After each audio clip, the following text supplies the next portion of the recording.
Brett, we got a terrific guest tonight. He is the one and only king of all mediums. He is Christopher George. How king of all media from? Well, to play on Howard Stern, king of all media, king of all medium. I do love Howard Stern. I thought I was pretty, being from New York, I thought I was pretty clever, but, we're all attached to, we're all connected in some way to Joe Montato and his UFO Paranormal radio network. Christopher George has a show on there called Second Sight. It's on Thursday nights, right, Chris? Thursday night from 8 to East time. Yeah, it's a great show. Listened to it last night. Your co-host is pretty professional. Where'd you get that guy, man? He sounds like he could have been a news broadcaster like in the 50s and 60s. He's like Walter Cronkite, man. I was like, damn, this guy is like. Yeah, he's really. I actually did a big investigation at Big Billy Psychic Hospital here in New York, and it's an abandoned hospital, and it's pretty amazing. And he showed up, and we just had an instant connection. And when my ex-co-host left the show, I really didn't want to do the show by myself, so I gave him a call. He's been in broadcasting for years. He always wanted to do his own radio show, and he's very smart. He's really knowledgeable on anything metaphysical. It just seemed like a perfect fit, and Victor the Voice Furman is now my co-host. He's a great guy. Yeah, man, I was like, wow. You got slugs like me who say every 5 seconds and just really dropping F-bombs, and here this guy is like I was really impressed with him though, Chris. He was he's good. He's really good. He's really good. He's taking the job of producing the show. He puts everything together and whatnot, and he does a really good job. And since he's been with my co-host, we've gone from pretty much 500,000 listeners up to as many as 700,000. Last night we had like 620, but the week before we had 700,000 listeners. So wow. Yeah. So it's going well. Yeah, that's very impressive. Very. It's a lot of pressure. Pressure. You know where the pressure comes in, because when you hit 700,000, you're like, oh my God, 700,000. You have to understand. I started out on Blog Talk 3 years ago, and I had my own television show for 2 years. And I said, you know what? I don't want to do television anymore. I'm fat. I didn't like the way I looked on television. So I said, let me do radio. And I started a Blog Talk show, Second Sight, and I had like 30 listeners, and people started really liking it, and the listeners grew and grew until I had about 200 listeners, and then Joe took my show without me knowing it and put it on UFO Paranormal. And 4 weeks later, he gives me a call. I had no idea who he was. He says, by the way, I've been taking your show the last 4 weeks and putting it in the rotation, and you have 30,000 listeners. I was like, 30,000? I almost dropped dead right there. I couldn't get 30,000 people listening to me. Yeah. And he said, I'd love to bring you on the network, but you have to do a 2-hour show. I said, I'll do it. And in 2 years, we built it to what it is now. So he gave us a shot, and we're doing okay. Yeah, it's really good. And you got something going on with Sci-Fi, baby? What's up with that? Well, I'm really not talking about that too much, but I'll give you a little bit. I was contacted. I did you guys know the show Impractical Jokers? Yeah. Okay, that show, they contacted me, and the last joke was one of the guys had to make believe he was a psychic medium on stage in front of 100 people, and he had to give them fake readings. And he called me in to help him out with that. And what I was supposed to do was, after he bombed, I was supposed to go on stage and do my own little 30-minute reading for people. After he bombed and everybody signed their waivers, I go out on stage, and instead of doing a half hour, I wound up doing almost an hour and a half. What I didn't know is that it was an audition, and there were producers from Chip Coffee Psychic Kids, the producer from Haunted, and the producer from Oh, Jesus. Destination Truth. We're all there. And they came up to me after the show, after I did my hour and a half, and they were really impressed, and they asked me if I would do, maybe guest episodes on some of their new shows. So I said, absolutely. I was so psyched about that. Then a week later, they said, you know what? We were so impressed with you, and, we followed you, and we were listening to your show, and we saw a bunch of your television appearances. We want to give you your own show. So, of course, I damn near dropped dead when they told me that. And, yeah, I mean, it's crazy. And basically the premise of the show is the gap between psychic and paranormal. A lot of these shows, you have your psychic shows and you have your paranormal shows. Well, I'm both. And what I do different than a lot of people is I don't just do psychic and paranormal. I do exorcisms, I channel, I do seances, I do healing and all that type of stuff. I pass spirit to the light.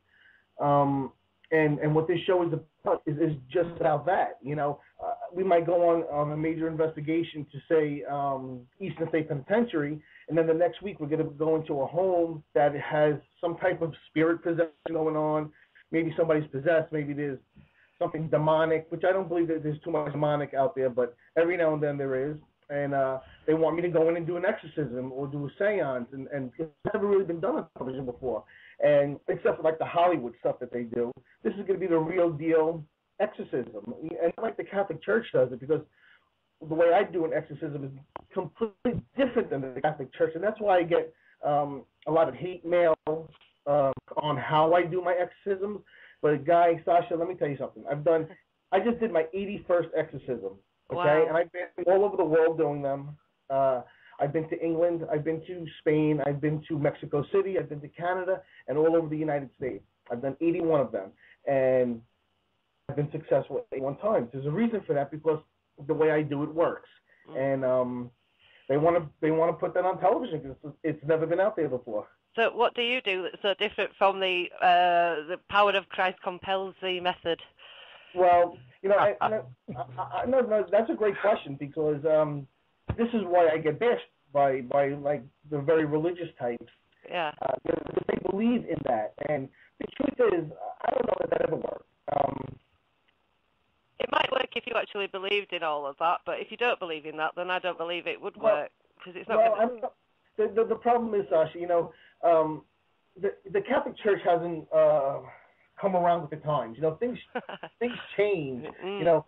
20 years ago we get up and press the television to change the channel. Now we sit in our recliner. We use a remote control because things change. They get better. Things get refined and whatnot. Yeah. And what I do is I actually take spirit into me, and right. I fight the spirit within, and I've been doing that for many years now, and it works. The Catholic Church believes that you do the rites of exorcism, which is, doing the prayers and the chants, and you use church incense and the holy water and blah, blah, blah, blah, blah. It's a bunch of bullshit. It just doesn't work. The whole voodoo ritual. Well, yeah. I mean, people just think that, you spray a little holy water and some church incense and say, be gone by the power of Christ, and, spirit's gone. It just doesn't work that way. I believe that there is a place for prayer, and there is a place for church incense and holy water. I use it in my exorcisms, but in reality, if that's what you're doing, is doing the rites of exorcism, it's a Band-Aid. It doesn't fix the problem. It's a Band-Aid for just a short time. And inevitably, people who go to priests to do the right exorcism for them wind up calling me, a month or two later, to get the job done the proper way. Yeah. Yeah, because usually the situation just gets worse. Oh, well, yeah. Well, you know what? It always gets worse because you piss the spirit off. Mm. Yeah, You piss them off. I mean, it's as simple as that. These entities or whatever, I mean, when you go into the darker realms of things, when you encounter things that may have never lived on this planet, these predate Christianity by, eons, mm-hmm. They're ancient, and it's, I was watching Paranormal State one time, And it was Chip Coffey and a priest and a bunch of people and Ryan and his whole crew. And they were with this girl. And it was the second time that they had been with her. And they were just throwing all this. She was supposedly possessed by like 6 big badasses. And Chip Coffey was being real dramatic. And he was being real dramatic with Ryan. And he said, I don't want to say the names that I'm getting and all this stuff. And they go outside and they show the piece of paper that Chip wrote down all these names. And they wrote down like Baal, who was the Canaanite god of love. You know, right. He wasn't, a bad guy really. I mean, Azagoth and Azazel and, Beelzebub. And I'm reading this and I'm like, that's a bunch of bullshit. I'm like, well, most of the shows are. Yeah, I'm like, whatever these things are, they're saying they are lying to these people to either scare them or whatever, because they're manipulating whatever belief system they have to their advantage. And it worked like a charm. I'm like, how could you guys be so experienced going and dealing with a lot of the things you deal with, because you go in with the wrong armor, essentially. Absolutely. You know what I mean? Yeah, you go in and you're... Very dramatic. I'm sorry, what? I said a lot of shows are dramatic and don't portray the proper way to do things. And I believe that the way they show things on television is to scare people. And the truth is, things aren't exactly what you see on television. That's damn sure. I learned that being on the Maury show, all those times, doing investigations and stuff with all this stuff, and then they change it to the show. So, just the way they say anything you want on a television show, because they can change it. They have the right to do that. Yeah, a lot of it's just left editing. Now, Paranormal that I used to work with, we had like a Most Haunted, and one of the mediums was this guy, Derek Okora, and he was caught out faking it, basically. And then he went off and did his other show, Ghost Towns, and the group that I worked with ended up going on Ghost Towns. I didn't go along. But when they were actually there and doing it, they were all behaving completely differently to how they would normally behave. And everyone was getting ill, and everyone was nearly passing out. All the people who were really skeptical. But it was all for TV, do you know what I mean? So it's like, even, like people that I've worked with, they were all just getting caught up in that showbiz, sensationalizing something that's already pretty sensational, if you get anything for real, But it's like a demand for for events to happen, isn't it? They need it to be there for every single show. So and one of the things that he did do, which in his first 2 series, which I thought was awful, was that he would say to the driver in the car, they'd be driving around the city, and then they'd go, all right, turn left here, turn right there, and just knock on somebody's door and tell them about something in their house or whatever, just out of the blue. Yeah, one of my big pet peeves is the theatrics that go around with the paranormal, and it bothers me, because it makes paranormal investigators look like fools, first of all. Yeah. I hold big events where we go to the Christ or to State Penitentiary or to Bailey Seton Psychiatric Hospital, and I tell people, if you're going to Zach Baggins it and be all dramatic and start yelling at the spirits, you know what? This isn't the place for you, because I don't do things that way. Yeah. I have people, we'll be walking, and then the next thing you know, they're on the floor. Oh, my God, the spirit just attacked me. And I'm thinking to myself, dude, you're a fool. Nothing attacked you. There's nothing here. Chill out. Stop with the theatrics, I just can't handle that. It's a big, huge pet peeve of mine. Yeah. Yeah. Listen, one of the things, I watch these shows to essentially validate, to try and validate a lot of the things, or not really validate, but just kind of see if other people maybe have had the same type of experiences that I've had all of my life. And when I watch something like early Ghost Adventures, and they're they're all alpha male, and they're all screaming and yelling, and they're antagonizing. One of the things that I learned early on, that if you come forth with hostility and negativity, that's what you're going to get back. That's what you're going to attract. You're not going to attract somebody who wants help. Maybe they're there, but they're not going to have. They're not going to be able to feed off your energy, because what you're projecting is something very nasty. Now, these guys got messed up. They got followed home. They got so-called possessed. And now you watch them. They get blessed before they go into stuff. They tone down all that rhetoric because they got their asses handed to them. Right, and you know, that's why I don't understand why Zach Baggins still does that. You know, he goes into these places and he curses the spirits. And the truth is, I think a lot of he's an actor. He's not a paranormal. He's an actor who's acting like an investigator. And all the time he's been quote unquote possessed is a bunch of bullshit, as far as I'm concerned. Yeah. Well, he thinks he was. You know what I mean? I tried to get him on the show. Because, you know, I pretty much bashed him on Second Sight many times. I did a huge paranormal expo up in New York, the 2011 Paranormal Expo. Our show broadcasted the whole thing, and I led one of the investigations, and he was supposed to be there. And I put it out there, come on my show and talk to me, and you know, and I'm going to tell you why I think you're a fool. And first of all, he didn't show up. I don't think it was because of me, but I would have loved for him to come on the show, and I would have told him, you know what, you're a fool. That's not how you act with spirit. You want to get real evidence. You know, sometimes it's with honey. It's not with yelling at them, and they won't work with you.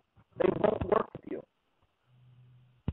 Yeah, it's not like all of them deserve to be yelled at either. I mean, I did an investigation at a railway museum in York with that same team, and I just started to feel really ill and like I wanted to go home, and I had a bad headache, and then my ears started to hurt, and I'm like, and my brain went, no, I don't want to go home. That's not me talking.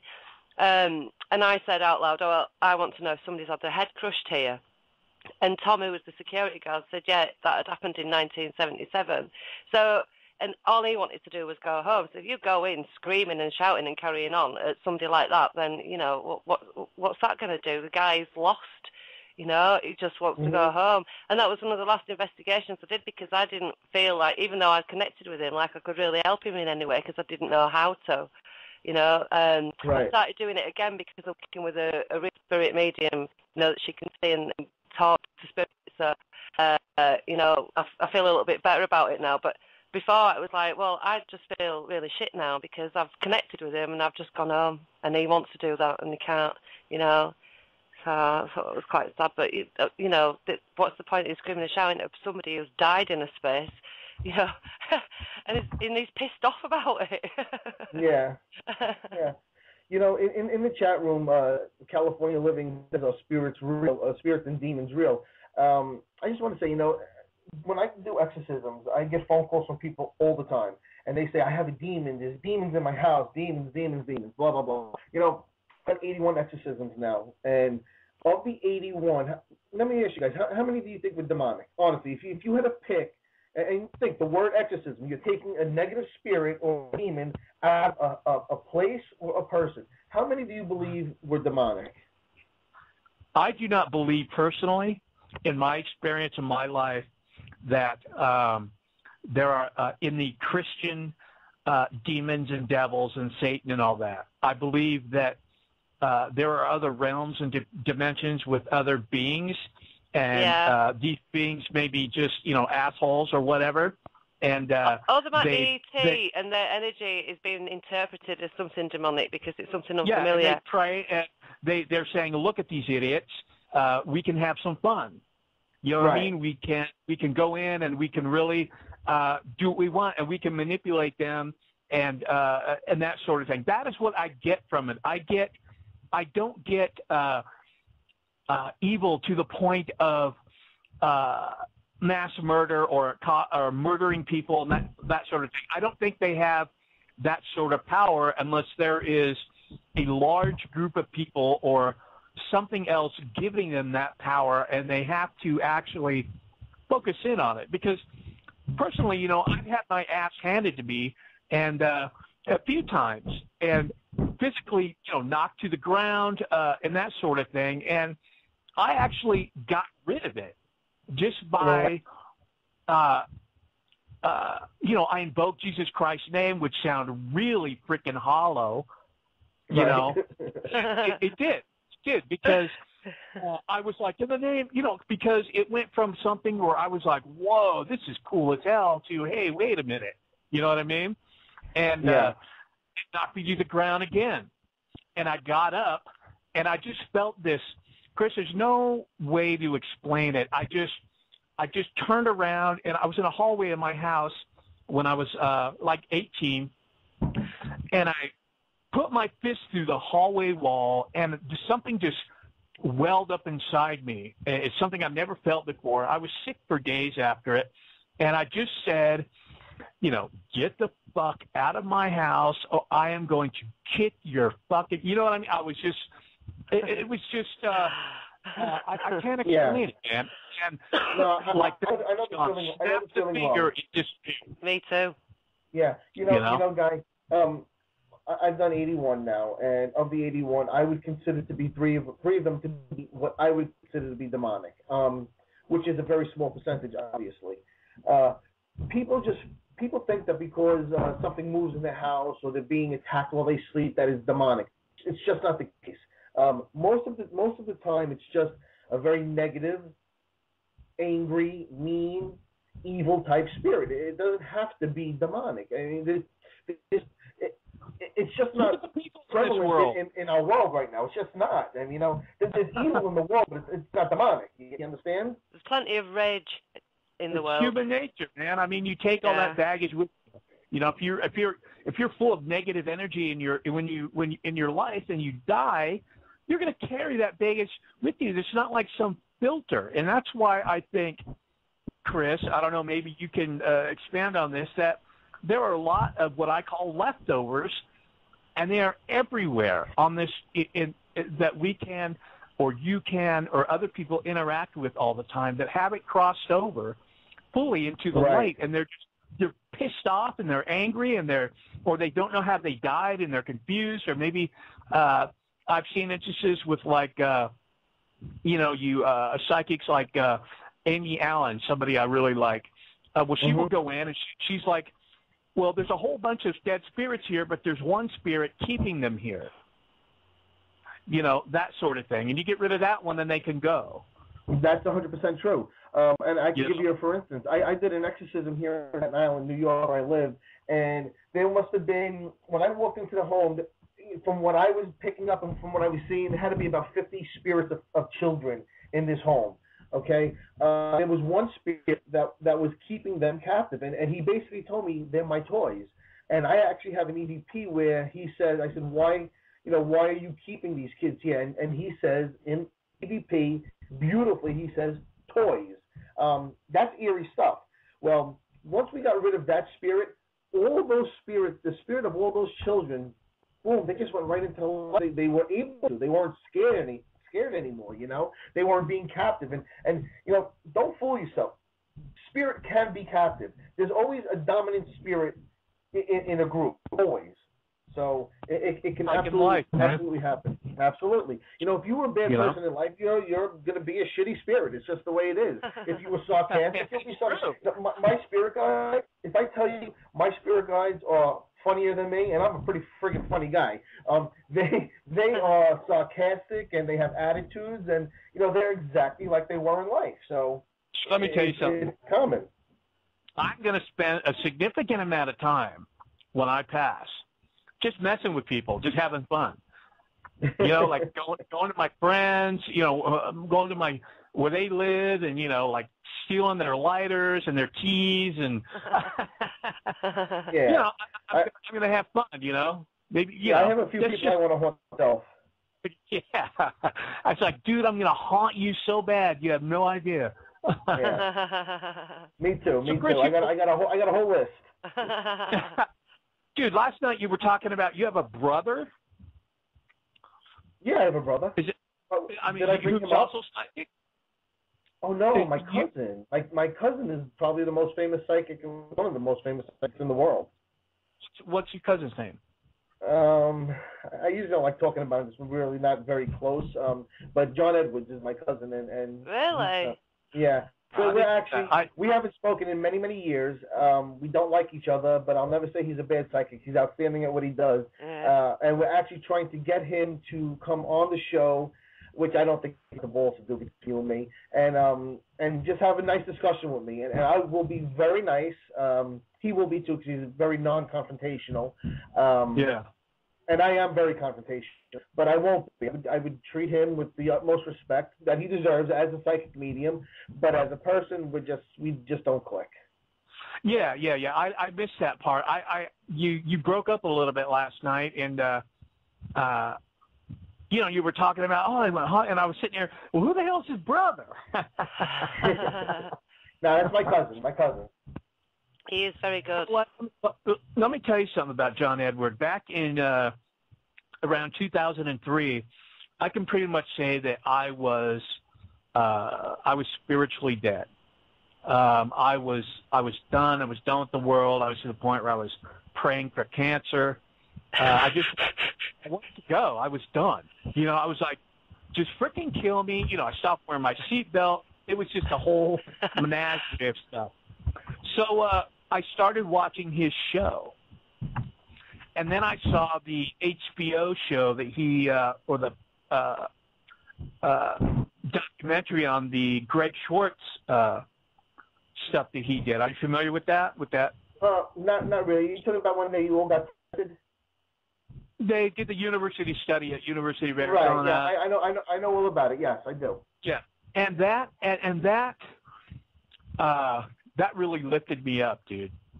That right. Really, I mean, it did. It was just, it could be a lot of things. People be in that situation, and it just takes like one thing, to just to bring them out of it. Oh, without a doubt. I mean, it's just one word that sparks something in you could change your whole life, and that's something that John is very good at. John is very good at coming up with a good thing that'll just blow you away. And what I like about John, and again, I'll never say anything bad about him as a psychic, because he's a very good psychic. Everybody has he's very good at giving you that one thing and leaving it at that, and that's what I like about him, because there are other psychics out there, like, and I'll put him out there, I don't care, because I'm not friends with him, Jeffrey Wands, who I've worked with extensively on the Maury show. He'll give one or two really good things, and then he'll throw like 6 or 7 other things out there to people that have no relevance to anything, and he's just like talking to hear himself talk. That kind of bothers me, because why not be happy with the 2 very good things you gave these people that probably changed their lives? Why do you have to throw that other garbage out there that means absolutely nothing, that, you're probably right up off the top of your head? Why do that? I just don't understand. Yeah, that's something that John doesn't do. If you look at the whole experience, Christopher, it's a person is channeling one of your dead relatives or friend or whatever, or dog. Right. You think of the reality that you live in, and it's kind of humbling if you step back from the planet and just look at this, like Carl Sagan, the pale blue dot, and you look at this little speck, and everything that we've done and ever known is on that little speck.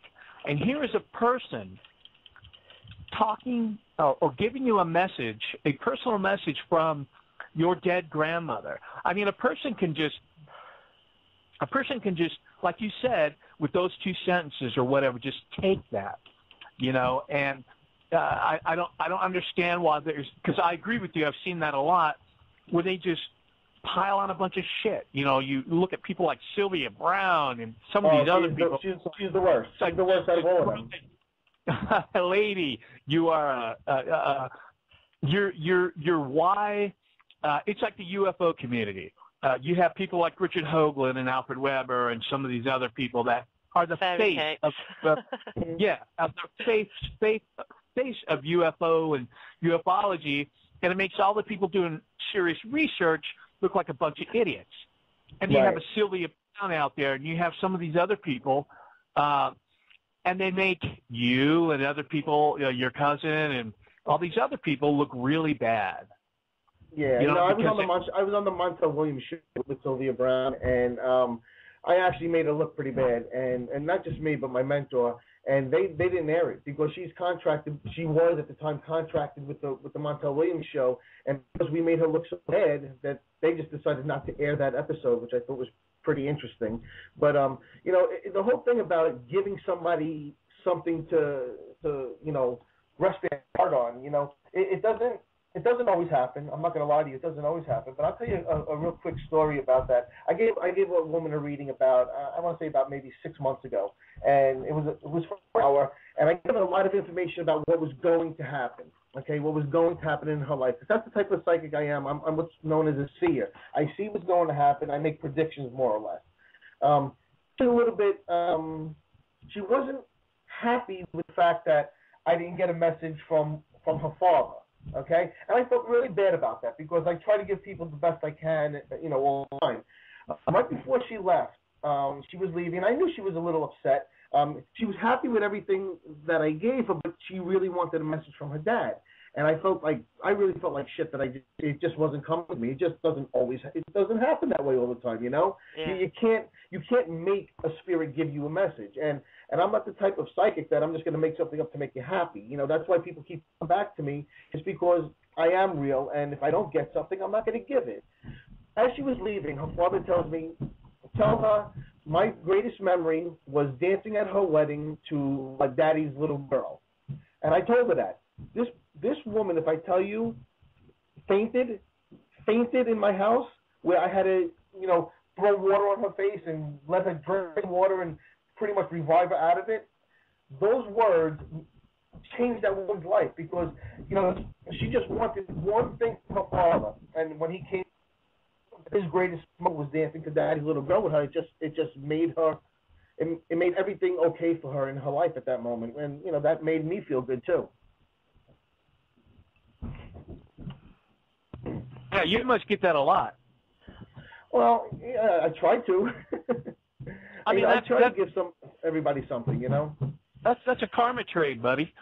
You know, yeah. I kind of went off of a lot of people who know me and have listened to me and listened to that show with Sasha and some of the other stuff I've done know that I am like a magnet for certain things. I'm a very dark person, but I'm not evil. I don't know if that makes any sense. You know, right. It's just, it's like, I really don't know how to put it into words. It's just, that's why I don't go ghost hunting. It's why I don't go out and try to actively engage spirits because I'm like a magnet for a shitstorm. And, you know, my last house that I lived in, you know, they wore me down and almost freaking killed me. Right. I was dealing with some very large shadow beings. I was dealing with a couple other things. Now, when I first moved into the house, there was an elderly lady that I kept seeing on the stairs. Guy, let me ask you a question, Guy. When you say that you were dealing with these shadow people, dealing with them in what way? Were they bothering you? Were they antagonizing you? Were they attacking you? Were they making you feel like cry? What were they doing? What were they doing to antagonize you? Maybe they were just trying to get your attention. Yeah, it was very. Oh, they had my attention. It wasn't very subtle at all. What happened is I finally asked the ghost that was that I kept seeing. It was an elderly lady, kind of heavy set, probably in her 70s. She had, you know, the 70s hair, and she was standing on the steps. I kept seeing her. She was looking at me with her head cocked, just with this really sad, confused face. And I would just say to her, honey, you know, I live here now. Go ahead and go. It's okay to go. And finally I stopped seeing her. And then very slowly my life started getting, a lot of negative things started happening in my life. I'm not attributing it to paranormal. I got laid off from work, and I'm like, you know what, I'm going to start redoing my house, you know, taking the house was built in the 20s, had a coal chute in the basement and everything. It was a really old house. I have a creek running underneath it. And I started taking off this wallpaper, and the absolute shit hit the fan. Finally, it came to a point to where I said, look, when I tell you to back off, you need to frickin' back off, because I thought I could handle it. You know what I mean? I've handled it so many times before that I didn't actively try to get rid of them. Okay? Right. Right. And it would be pretty bad sometimes. I mean, my dogs actually slept in a circle around me. Really? They wherever I sat. Did you ever feel like it was attacking you?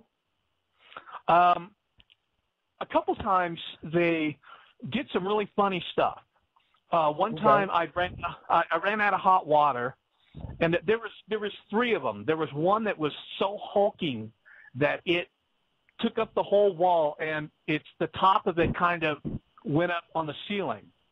There was a medium-sized one that I saw all the time, and then there was a little one that was like a little round, looked about the size of a basketball, that I always mistook for my little dog, Maury. Mm-hmm. And I remember one time I'd ran out of hot water, and I was getting ready to go get on a plane that day and come out and see my parents here in Utah. And I was boiling hot water so I could shave. And the minute I took it off the stove and went to pour it into this bowl, I thought, oh, my God, Molly is in between my feet. And this thing was going around my feet, and I actually spilled this hot water, boiling water, all over my chest. Oh, and this thing took off running. And I'm like, you son of a bitch. I'm yelling at it, and I do the water. Right. I'm in shock because my skin is coming off my chest. I'm like, right. I'm in my living room, you son of a bitch, you're out of here, and, all this stuff. I'd be sitting there watching TV at night, and I'd have all the lights off. I'd have the light on my TV, which was only about 5 feet in front of me, and I had, computer stuff. They had lights and everything. And I would notice my dogs start moving in closer to me. Like, I had one dog that would climb up on my couch and lay on the back of the couch behind me. And Molly would get on my side, and my Samoan husky bear would lay at my feet. And I was pinned in. And it was almost like I would be sitting there, and all of a sudden the lights would start disappearing in my peripheral vision on both sides. And I'd be back the hell off, get out of here. You know what I mean? I would be because when you're dealing with spirit like that, you have to be very respectful too. When I tell people, I go into a lot of homes where, especially with women, they get held down in their bed and pinned down, and they can't move and they can't breathe. And what's the first thing you do? You fight. I tell them, don't fight, and they look at me like I'm crazy. And let me explain to you what. What does a spirit need to manifest? It needs energy. Right. When a spirit is holding you down and you can't breathe and you're fighting, that spirit can only hold you down for so long because it takes so much energy to do stuff like that. You're feeding it by fighting. Okay? And when I explain that to people, they're like, oh, my God, you know what? You're right. What I tell people to do is give up. In their mind, make the sign of the cross with their tongue inside their mouth if you're Catholic, or whatever sign of God that you live by, and say, God, I rebuke you in the name of Jesus Christ. Say whatever you have to say, anything like that, but don't fight, because it will stop. It will release you, because it can only hold you for so long.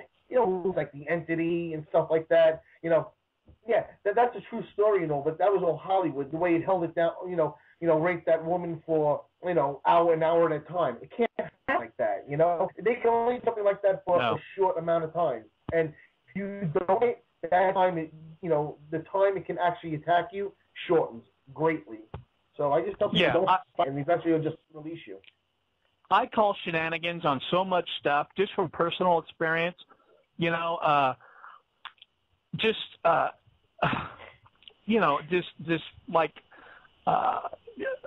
Paranormal State and stuff like that. I keep referencing these shows so people will have a, reference point. I love Chip Coffey and everything, but he is just they let that religious thing just really get in the way, and I think it hurts them a lot of times. Absolutely. Yeah, and I think they get played a lot, and they keep. That's why Ryan. I don't really want to say about Ryan. I think he's got pancreatic cancer right now. He does. I met Ryan. I met Ryan. I was on one of the times I was on the Maury show. He was on, and he's basically a decent guy. His show is okay. I just think that it's just too dramatic for me. It's not. It doesn't represent what really goes on when you go on an investigation. No. It just doesn't. I'm willing this show that I've been offered happens because you're going to see. I already let the producers know. As long as this show goes off, I'm going to do things the right way, and it's going to be real, and you're not going to have to Hollywood it up at all because the way I do things, it's pretty much better than Hollywood as far as I'm concerned. So it's done the right way, and I won't sell out. You're not walking around in the dark with a camera attached to your head, and that whole chasing UFOs, haunted highway. That production company that does that. I freaking hate that. It is so. Is so just infuriating. Listen. You know who I really liked? The second season of Ghost Lab. Mm-hmm. Those guys, they really seem to balance out a lot of things. I know there was probably a lot of editing and stuff like that, but those guys, their first season was horrible because they were just, it was too much gee whiz. Look at all the stuff we're doing. Right. And then it kind of got back to the. They were really good at bringing out what was there and interacting with it. Well, they did I don't know it the if right it was way. it really did, and you got that. You didn't get the. If you look at Ghost Adventures now, I mean, they're a half hour, 40 minutes, just prepping you for the. They don't even spend a whole whatever on the investigation. Ghost Adventures is a joke. Ghost Adventures is a joke. It's not a paranormal show. It's I don't know what it is. It's a joke. And Zach Baggins is the biggest joke of all of them. He's the most pathetic. He's a douchebag. You can tell he puts those guys through hell. Investigator on television. He is not an investigator. He's an actor. And he's a douche, like you said. And I would love to get him on the show. I put it out there. I would love to debate him on his techniques. I mean, I would just love it. But he'll never do it. Reminds me of so many lead guitar players and lead singers that I had to fire from bands. You know what I mean? That were just, dude, I don't care how good you are. You're an asshole. You're a douchebag. Nobody likes being around you. I can just tell. My heart bleeds for like Aaron, who's actually a pretty decent dude. Right. The shit that guy had to put up with, man. Yeah, no, it's a joke. But Aaron is good though. Aaron is decent anyway. But the whole Zach Baggins phenomena, that's what I call it, is just any real investigator knows he's a joke. The people who love him are the girls because he's a big guy, he's a good-looking guy, he's got muscles and whatever. That's his claim to fame. That's it. As far as being a real investigators laugh at him. Yeah, he's got bad tattoos, and I never forget. I was watching. They were at a ghost town, and they were in Arizona, and they were having all these flash floods, and they got in a car and went out and are standing in a flash flood, going, "This is what we do to do the EVPs," and I'm like, you're an idiot. You're about to get swept away. I've seen that. It goes from nothing to, a raging river in a second, and you guys are out there trying to be a badass. My God. And and the whole him being attacked and getting thrown and showing the scratches, I mean, that's all staged. I mean, there's no doubt about it. No doubt about it. The only show I've seen like that over here is that Taps, and I've seen like 2 episodes of that, and then one the South Park episode of Taps. Yeah, they actually did a good job, South Park. Did it? I thought it was hysterical because it was just like that. I was like, there's absolutely nothing going on, you know. It's like, you know, if you've got a show or you've got something going on like that, and you go to these places and nothing happens, it's like I watched some UFO thing, James Fox, whatever, and it's like they've seen a cat in the distance with a thermal imaging camera, you know, and they're acting like it's a Bigfoot or whatever. Do you know what I mean? Nothing happened, so just don't even bother doing a show about that one. You know what I mean? Right. Well, listen, you know, they have to get evidence, and you know, they have time to fill, and they'll do what it takes to make the show interesting, even if it means faking evidence. I've seen it. You know, I've seen it. Yeah. Myself, you know, being on the Maury show, you know, I'm not going to get into the whole Maury show thing. I've talked so much on my own show, but you know, they have a famous psychic on there, Jeffrey Wand, and you know, they make him look like he's the most amazing psychic in the world, and the truth is, he didn't get any of the evidence that they showed on that show, but they made it look like he did, and you know. You can't believe everything you see on television because they can get anything. Oh, no. Yeah. Especially with, you know, it's really funny. I can tell when they've all sat down and have like a production meeting and say, because the show's going one direction, and then they'll do something else. And Paranormal State was just absolutely notorious for this. All of a sudden you got Ryan with a camera and he's pulling curtains aside, and they got the music, and you know nothing's going to be behind the curtain. Just stop. You know what I mean? Just stop. Yeah. Please stop. I'm embarrassed for you right now. You know what I mean? I can see the big wigs, you know, saying, "Oh, we need to do this and that, and you know, we got to have, you know, the music. You know, I want to see it with no music. I don't want any of the, you know, I just want the raw feed. And you know something." When you look at something like Ghost Hunters, and they've done some good stuff, but those guys are just meh. You know, they're, you know, where Grant has to fake his hood getting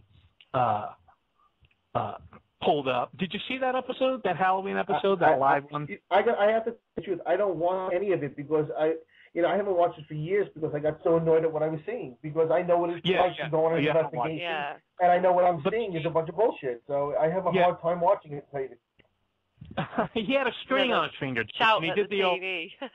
He did the whole string pulling thing for his hood because I saw it live when they were out doing it, and I'm like, what the hell was that?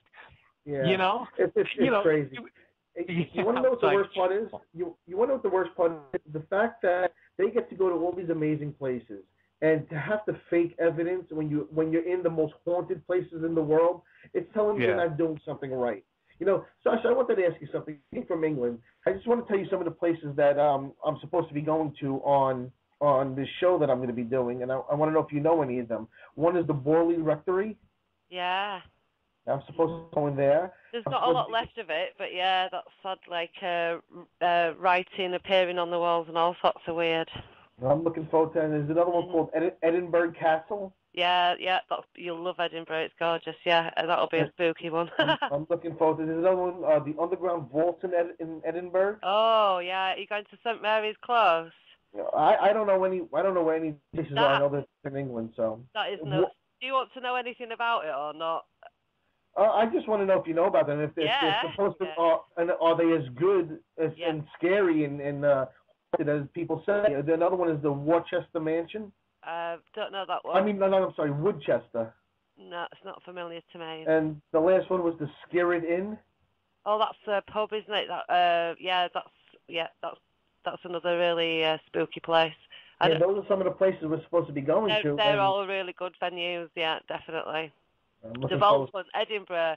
you are going to be absolutely, oh my God, you'll be pinging off all over the place because it's just, it's crazy. They had the plague there, do you know what I mean? Right. And it was just, I've been in a few places and you walk through it and it's like you can't even breathe, you know. Yeah, well, the less you can breathe, the more I like it, I would say. Yeah. Definitely going to find a lot of activity. Yeah. All right, good. I'm looking forward to it. Yeah. So Chris, we were talking about exorcisms earlier and that whole thing. Right. I've seen some of the pictures on your website, and my old website. That website has been deleted, unfortunately, by somebody. Well, no, not your website. On Facebook. Okay. Of an exorcist that you did, and there were a couple pictures, or an exorcism that you did, and there are a couple pictures of something else in the pictures with you. Right. When you do, what is the most horrific or physically, emotionally, if you want to talk about it, thing that you've had to deal with in that regard? Wow. There's been so much. I would say, did you ever, on my Facebook page, did you see the picture where it looks like a demon clown? Did you ever see that picture? Yeah, I think those are the ones I'm talking about. Okay. I would say that was the worst. That exorcism took me 12 hours to do. I had spirit in me. Of the 12 hours, probably 10 of those hours, where I actually had what you saw in that picture in me for 10 hours. I would say that was probably the worst. I almost put a bathroom in my pants. I threw up probably 6 times. To tell you the type of negativity that was in the room, 3 of the guys that were on my team got sick for 3 days apiece. I was sick for 7 days after that exorcism. It's the only time I've ever gotten sick for more than a couple hours after an exorcism. I had flu-like symptoms for 7 days, and people that were just in the room with me, assisting me, got the same type of thing for 3 days each. So I would say that was probably the worst. And the thing is, when you have negative spirit in you like that, the things come out of my mouth are just, they're foul. And when I hear the things that I say, sometimes it's actually very embarrassing for me, because the things that I've said to women especially that have been in the home that I'm doing exorcism in, really, if somebody would speak like to my mother, to my sister, to my girlfriend, or to, somebody like that, I'd beat the hell out of them. And that's the type of stuff that comes out. I did an exorcism one time, and the spirit I was exorcising was a child molester. And the thing coming out of my mouth so foul that my brother-in-law, who is one of my main people on my exorcism team, wanted to beat the shit out of me. Was in spirit, but he knew that it wasn't me; it was spirit talking. And when he told me some of the things that I said, I was really upset with myself that I would even allow that type of stuff to come out of my mouth. That's how bad it gets sometimes. Well, don't you worry about the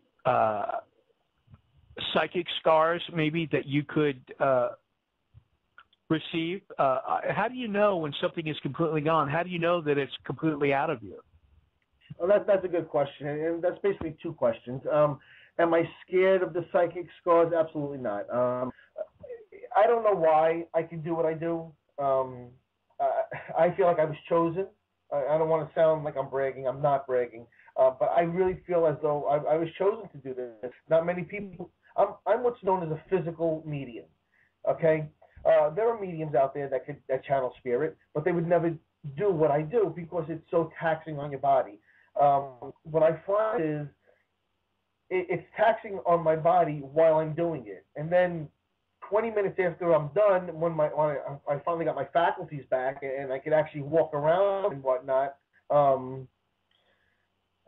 just feel like I come back to being me, and nothing hurts me anymore, except for that one time when I was sick for 7 days. But it's like my body just kind of, I don't know. It's very hard for me to explain, guys. It's like for that time frame that I'm doing this exorcism, that I have there's this negative spirit in me, whether it's a spirit, whether it's a demon, whether it's just a bad spirit. At that moment, yes, it's taxing. But literally 20 minutes to a half hour later, I snap right back to normal. And then I go through the phase where I get very tired and whatnot, which you can, understand. But as far as physically, it really doesn't have the effect that people think it does on me. And, that's why a lot of these mediums and a lot of these religious people say I'm crazy for the way I do it, but it just doesn't have the effect on me that they believe it does. It just doesn't. And what was your second question now?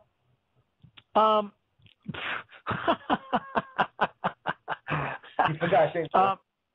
Yeah, I forgot what actually I was so intent on listening to you there. So psychic scars. How do you know that it's completely gone out of your body? Oh, was my second it gets question. Ripped from me. It actually gets ripped from me. See, the thing with negative spirits are, this is very interesting. They never believe that somebody on this side can actually break down their energy. They'll fight till the very end. They will fight till there is no more energy left. Okay, and when we get to that point, that's when I call in Saint Michael, Archangel Michael, and then his carry-on angels, and I literally have spirit rip from my body. My body convulses. Now you've seen me on Facebook. I'm a big guy. Okay, I'm not very flexible. Right. I've actually had my head on the floor and my feet on the floor. Been in a perfect upside down U or an N, like a bridge. If you can imagine my body doing that, I've done that many times, and spirit pretty much just gets ripped from me. And how do I know it's gone? Because everything in the room changes instantly. And the second spirit is ripped from me, everything instantly changes. You can breathe. It's more fresh. It's more airy. It's more light. The negativity is gone. The angry energy in the room is gone. And the proof is in what the people say afterwards. Now, here I've done 81 of them, okay? I'm still friends with 81 people. And to this day, none of them have any problems anymore. That's how I know it works. That's how I know it's gone. So I hope that answers your question. Well, what you just said about your head being on the floor and your feet being on the floor and your back arching, I woke up like that one night. Really? Yeah. Also... That's probably not a very good thing. No. Well, I have a lot of ET experiences and other paranormal fallout that comes with that. But it was like someone was jabbing me in the ribs, but it was like I was having this sort of electricity going through my head, so I couldn't pull my head up, but I was like, it was just like these muscles were spasming, and that's what was happening, and I was completely awake while it was going on. Yeah, that's pretty wild. Yeah, and another time, it would have been about 1998, I woke up as I felt like something had come out of me, but the actual energy of it coming out of me actually made me sit up, but I was asleep.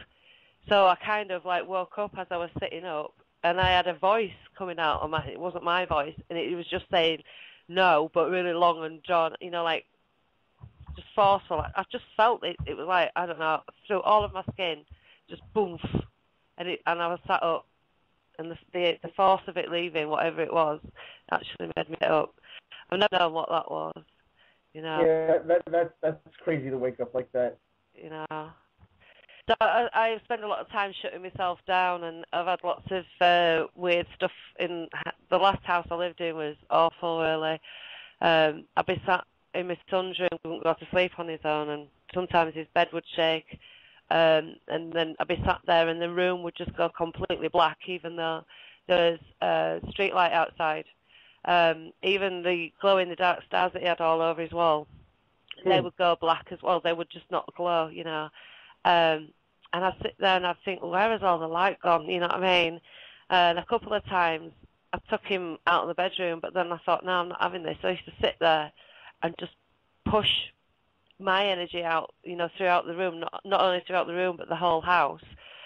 And the room would get lighter. So I started sealing the house down, I drew a white line over every single wall, the floors, everything. Windows, I put sigils in my mind, on them, and then I put the house in a dome and sealed it from underneath. It seemed to, after a while of working on that, make a difference, but there's some real scary times in the house, and I don't really know what those energies are, or why I went to whatever has been in me, or whatever, if anything has. Well, it's very important for people to know that there are things you can do to help protect yourself, and basically it's basic space clearing. Yeah. And space clearing is important. A lot of people, when they do space clearing, they use sage, sweetgrass, they use dragon's blood, they use church incense, they use different things like that, and all that stuff works. But again, like prayer in an exorcism is just a Band-Aid. I also believe that's just a Band-Aid in space clearing. There's something far, far superior, and you're going to be surprised when I tell you what it is. It's actually just dried orange peel.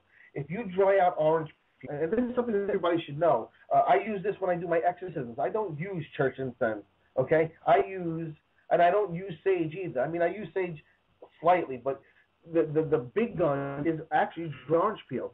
Dried orange peel is one of the most yang things in the world, okay?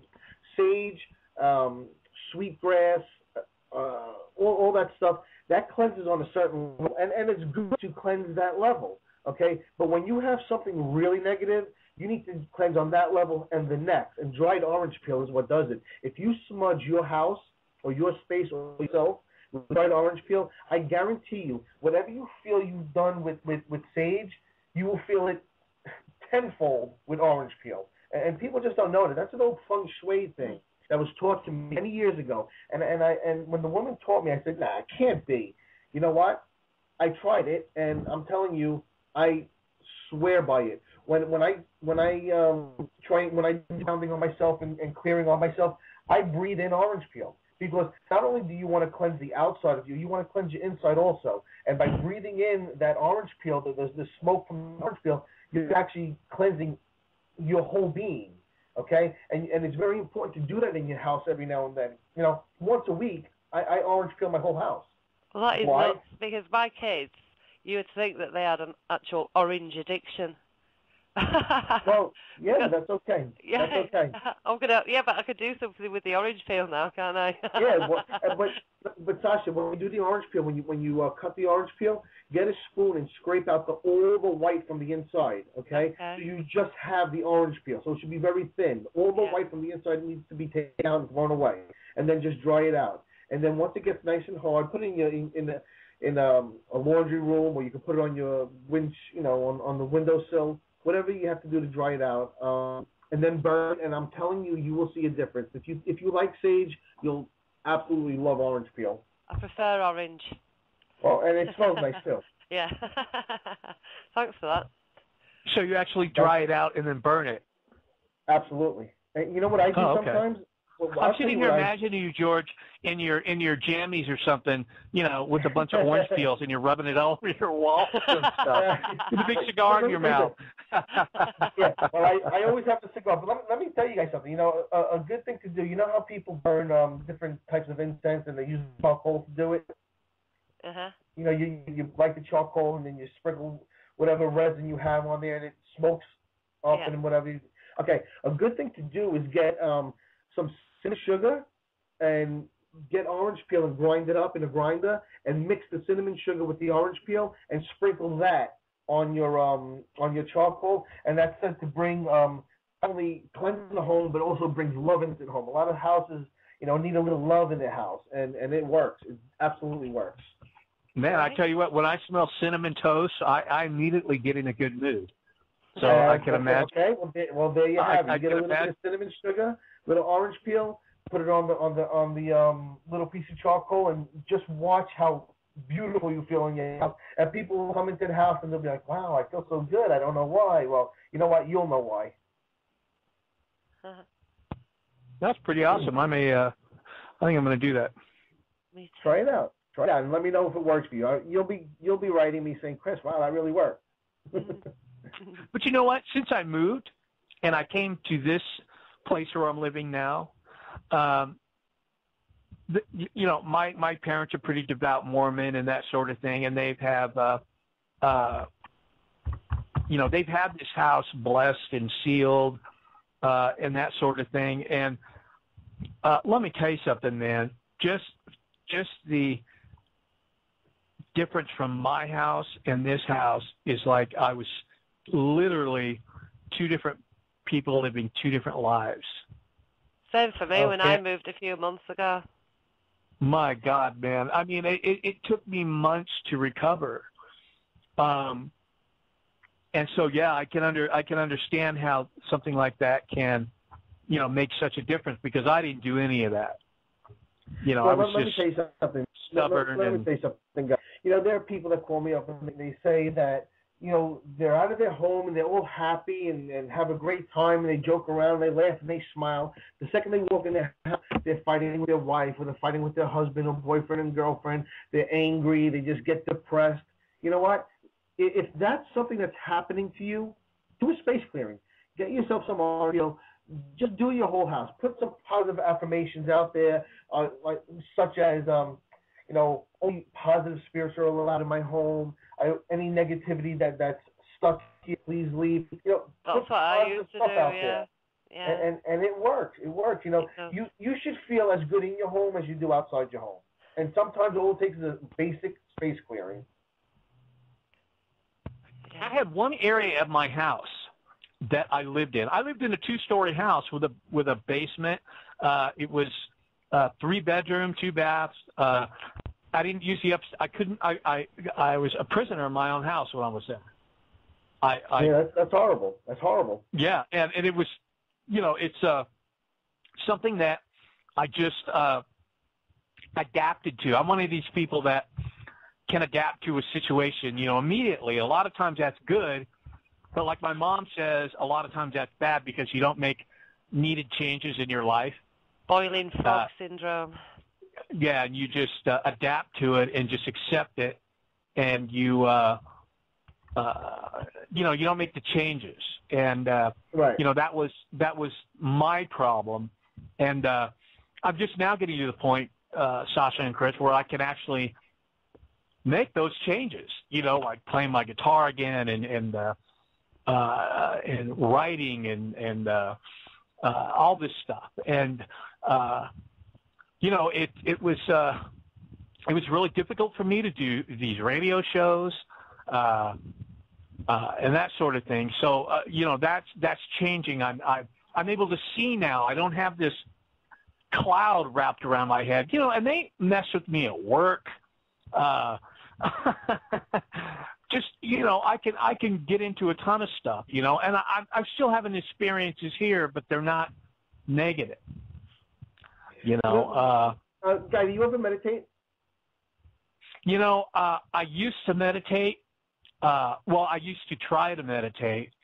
Right. And when I would meditate, I would go to a very unpleasant place and see unpleasant things. So I don't know if that was an extension of me, of what was going on in my life, whether it was my energy. I couldn't. I never really got to the bottom of that, and so I didn't, So. Well, let me see. You seem like you're more of a hardcore kind of guy. I like to consider myself more hard. I'm going to inbox you something to try and meditate to, and it's hardcore meditating. It's not what you're used to with the birds and the native flutes. The waves crashing.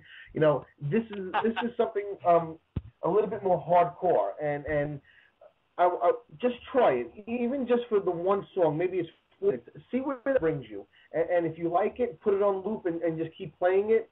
And I'm telling you, it'll help you. It'll get you to where you need to go, because sometimes people need a little bit more hardcore types to get to where they need to be, as opposed to that light, airy, fairy stuff, which is honestly that stuff just bounces right off me. I mean, none of that stuff is. I can't get into all that, Chris, because I know I'm like a behavioralist, to where I really watch people. I've watched people all my life, and I know the end result I'm usually going to get when I'm dealing with a person. It doesn't really matter what it is. And I know that those people that are talking about their chakra and love and light and all this shit, I know they're all full of crap. They scream at people driving down the road. They go home and they kick the dog when they get home. They're no different from any of us. You know what I mean? Right. And that that love and light shit just bounces right off of me. You know, it's just well, it's not real. It's fake. Not for everybody. You know what? No, I can't say it's fake. It is not fake. You know, it has a place with certain people, and certain people really relate to the love and light stuff. I don't, and people kind of call me out because of what I do with the whole healing circles and stuff. But I'm more comfortable being more even keeled and all airy fairy with the love and light stuff. But it does have a place for some people. It really does. I see how it helps people. It doesn't help me, but it does help certain people. You know, hey, to each his own. It doesn't work for me, but I know people that it does work for. Fair enough. Yeah, I'm just like religion, I guess, works for my parents. You know, they believe in evolution. They're level-headed. They're great people to sit and talk to about metaphysical stuff, and so I guess I can't lump all the religious people as nuts. Right. Which just isn't true. So. It's just me being a dick. That's all. Oh God. So, tell me what is channeling. What is channeling? Well, there's different types of channeling. You can automatic write, you get spoken word messages, or you could trance channel. I do all three. I actually, part of the book that I'm writing, one story was completely written by spirit through me. I enjoy the automatic writing. You never know what you're going to get. The spoken word channeling is basically what I do in when I give a reading. I get messages and I deliver it, and that's a form of channeling. But the most difficult type of channeling is trance channeling, which is what I'm known for. That's when I pretty much give my body up complete spirit, step out and leave my body as pretty much an open vessel. Spirit will come into my body, take my body over, and pretty much I become whatever spirit enters his body. It has mutual respect there. Spirit has to know that, I'm giving them a gift of using my body and my voice to give a message, and I have to know that. So I have to trust them enough to know that they're going to take care of my body while they're using it. So there is a lot of mutual respect that goes with trance channeling. It's very hard to do. When I teach my psychic development classes, I teach all forms of channeling. Obviously, the trance channeling is the hardest to teach. Very few people actually get it. It's not easy to do. You pretty much have to lower your heart rate to where you could literally step out of your own body. People usually get scared at that point. If they can get past that point, then they have a chance. In all my years of teaching psychic development class, I've probably taught, maybe 200 people channeling. I would say maybe 3 of them actually trans-channeled, and 1 was my daughter. Huh. So it's not an easy thing to learn. It's not anything to learn at all. But if you can do it, it's very impressive. I can tell you that. I can think of a million funny things that ran through my mind when you were talking about you give your body up to another spirit and it running off and doing a bunch of goofy shit. I can tell you some things that I've done. You want me to tell you one thing that was horrible? Yeah. Oh. Yeah. I'll tell you a horrible story. It was horrible for me. I going to do an exorcism in New York, and the girl, actually, my friend Chrissy in the chat room actually knows the girl who I'm talking about, and I'll tell you later. But went to a house, and when I walk into the house, I see a naked man. He was naked and aroused. Okay, and I'm like, nah, oh no. I said, there's no way I am channeling that spirit. I'm not channeling no naked man. So especially where he's all aroused like that. I said, it's not happening. This story, I actually have a whole home. So the girl said, Chris, please, you have to help me. I can't, he's deviant. He's doing, horrible things to me. I don't need this. So here I go, channeling the naked spirit. And wouldn't you know what happened to me? the same way he was is exactly what happened. I don't need to say. You understand what I'm saying? Awkward. Correct? Very, very awkward. And the worst part was I was wearing sweatpants, which made it even more awkward. Okay? Now, the story gets better. I went in her room, and she had 3 dressers in her room. Okay? There was one wall dresser. And now, Sasha, you could, attest to this. Most women leave their panties in the top drawer. Am I right with that? Yep. Okay. I walk into the room, and I stare at the girl whose house it was. I just hate. Anyway, I go, I know is your panty drawer. Now, this is with spirit in me. I go to the 3rd drawer down, open it without looking at it, put my hand in it, and say, I love the blue one. And I pulled up a pair of blue panties without even looking, knowing it was the 3rd drawer, never being there before. Okay, so that's something that I would never, ever allow myself to do. And it happened during this exorcism. So weird things have happened. I've actually told the girl, listen to this, you want to laugh? I was doing a seance, and I channeled the spirit, and spirit looks, there was a bunch of girls that were dancers. They were all dance instructors, and there was maybe 20 people at this seance. Maybe, 8 of them were dance instructors. I look at the one girl, and I know what you did last night. And she says, you don't know what I did last night. I said, I know what you did last night. But I'm not going to say it because I don't want to embarrass you. And this girl says, you can't embarrass me. These are my friends. They're like my family. So I said, are you sure? And she says, yes, I'm sure. Now, you have to understand, I'm spirit. I have no idea I'm saying this. Because if I was present in this, there was no way I would say it came out of my mouth next. It doesn't involve peanut butter and a dog, does it? No peanut butter, no dog. I said, you had your first lesbian experience last night, and it was with her, sitting right to her. They almost died. And you want to know what? It was true. She had her first lesbian experience, and it was right next to her. Now the whole room knew it, but the thing with Sarah was respectful enough to let her know, you probably don't want me to say what I know. And she was like, no, go ahead and say it. And when I said it, which, and if I would have been present, there's no way that would have came out of my mouth. So that was pretty interesting. Record all this, right? You guys record all this? I have everything recorded, yes. Yeah, that's pretty funny.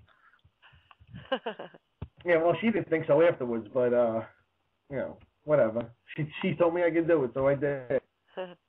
So what happened with the spirit in the blue panties? You got rid of him sharpish, did you? Oh yeah, absolutely. That I got rid of that. That was a deep spirit. It was a dirty spirit. It was a nasty spirit. It was a very sexual type spirit. But we got rid of it, and she's been fine for like 6 years now.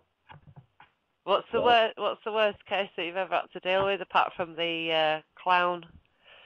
I did one time it was the day before Easter. We actually done the Easter miracle. In my book, I have a whole chapter dedicated to the story. This spirit in this home was so bad and so strong and so deviant that it was doing things to my body that I never would imagine that my body could do. Bending in certain ways, slithering like a snake. It was really crazy stuff. That I was having a very, very difficult time dealing with the spirit, and it was probably the hardest, the one with the clown, the hardest exorcism I've ever done.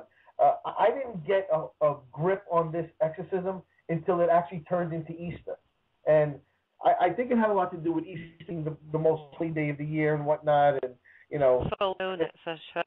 And I truly believe that had a lot to do with me actually starting to get the upper hand on the spirit. Yeah. That exorcism took about, I would say, to do. It was pretty bad.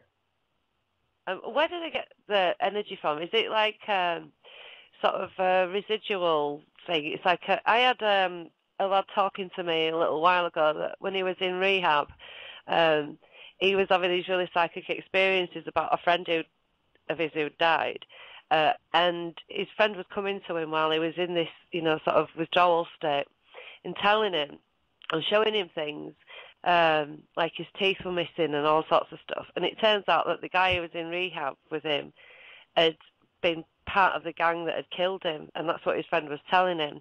But he was having all these really horrible experiences there. And I said to him that I think that after a while, because a place is used for the same thing over and over, there's always a state of anguish, and difficulty going on there, and trauma, and with the withdrawal. That things that either manifest themselves like sort of an elemental, like an elemental thing, and those were the negative energies that he was feeling, and I had a similar thing when I was really poorly. I had a breakdown, and I was in a psych ward for a couple of months, and I woke up because something was splatting on my forehead, and like a leak in the roof. But when I sort of woke up for it, and I sort of put my hand up, and my head was wet. When I looked, there was like this little gargoyle squat on the curtain rail that was going around my bed. Obviously, I jumped out of bed, freaked out, and went screaming and everything. Did he pee on you? No, it was spitting. It was spitting. It had drool coming out of its mouth. It's just like, wow. Yeah. So. Well, I believe that like psychiatric hospitals and places like that, it's very hard to get rid of. It's very hard for those people to get well because there's so much negativity in those places that the medication seems to make it worse to me. I had a case. There's what's the name of the? There's a psychiatric hospital here in New York. It's a world famous psychiatric hospital. It's called Clairaudient. They've actually done movies on this place. I went into this place with a mother and father. Their son had been there for 9 years. He lived in Creedmoor. Nothing was working for him. Nothing helped this poor kid. He was, I believe, 25 at the time that I met him. When you walk into Creedmoor, it's like a jail. Every door you go through slams behind you and locks. Okay? Crazy, eerie feeling walking into this place. When I found out this kid, he had a spirit attachment. He didn't need medication. Medication wasn't helping him. Medication was making him worse. Okay? But how do you tell, a doctor this? They look at somebody and think, I'm crazy. So what I did was, in Creedmoor, I actually extracted that spirit from this kid, took it into me. His family took me back to their house with my team, and I did an exorcism in their house on their son who wasn't even with us at that time, okay? Because I had taken the spirit from him, okay? What I told the parents, and this is a great story, what I told the parents, it would take him a while to realize that he doesn't have that attachment anymore because he's lived with it for 9 years. It's going to take time. You want to know what? I think it was 4 months later that kid came home. Wow. He came home after 9 years, living in this psychiatric hospital for 9 frigging years, not even going outside. He came home 4 or 5 months later. So, crazy stuff. Yeah. Yeah, that is crazy. And again, and that goes back to what you're saying. You're in a place with so much negativity. You can help but feel negative. You just can't. Yeah. Well, I was in there for like 7 weeks, and I left because I knew that it was making me more ill. But I've always had a lot of stuff going on, and I've never really understood it. And it was all, firing off all the time, and it was just making a mess in my head because I didn't really know what was going on. Because I was having ET experiences, but obviously I was having paranormal experiences as well. So I couldn't make head nor tail of anything that was going on. And at that time, I was just coming up to sort of, after the breakdown, I just started talking about my experiences and what had been going on. And that's when I started to get well because I was facing it and, not running away from it. But I was understanding what was going on more, and I understood that the brain doesn't have a firewall. Your energy field doesn't have a firewall, but you can actually set one up. Absolutely. So this is what I sort of tell people now. It's an electromagnetic field. You can set the parameters of it because, when people say, I feel pulled in all directions, I say, well, pull yourself back in again. That's right. There's a very simple technique, okay? And I'm going to share it with everybody. This was taught to me by my mentor, and when she taught it to me, I thought it was a bunch of bullshit, okay? I'm going to tell you the truth. I figured it's so simple, how could it possibly work, okay? Yeah. What she told me to do is to keep negativity away from me, is to Imagine the sun and a golden ray coming down through my crown chakra, which is your head, coming down and resting into your heart, okay? Yeah. Let that golden energy fill your heart, okay, and then fill the rest of the inside of your body. So you have to visualize this. Everything is done visually, okay? Visualize your whole inner body glowing golden, okay? Then take that golden energy and bring it outside your body, kind of like your aura. I would say about 10 inches. Okay? Take time. Don't do it in a minute. Take 5 minutes. Take 10 minutes. Take as much time as you need to really visually see this happening. See yourself glowing golden inside and out. What you need to do, in mind's eye, you need to take mirrors, little square mirrors pointing outward, and put them all around you and make like an egg, kind of like it's a golden egg with mirrors facing out. What you do, and you do this at night, okay?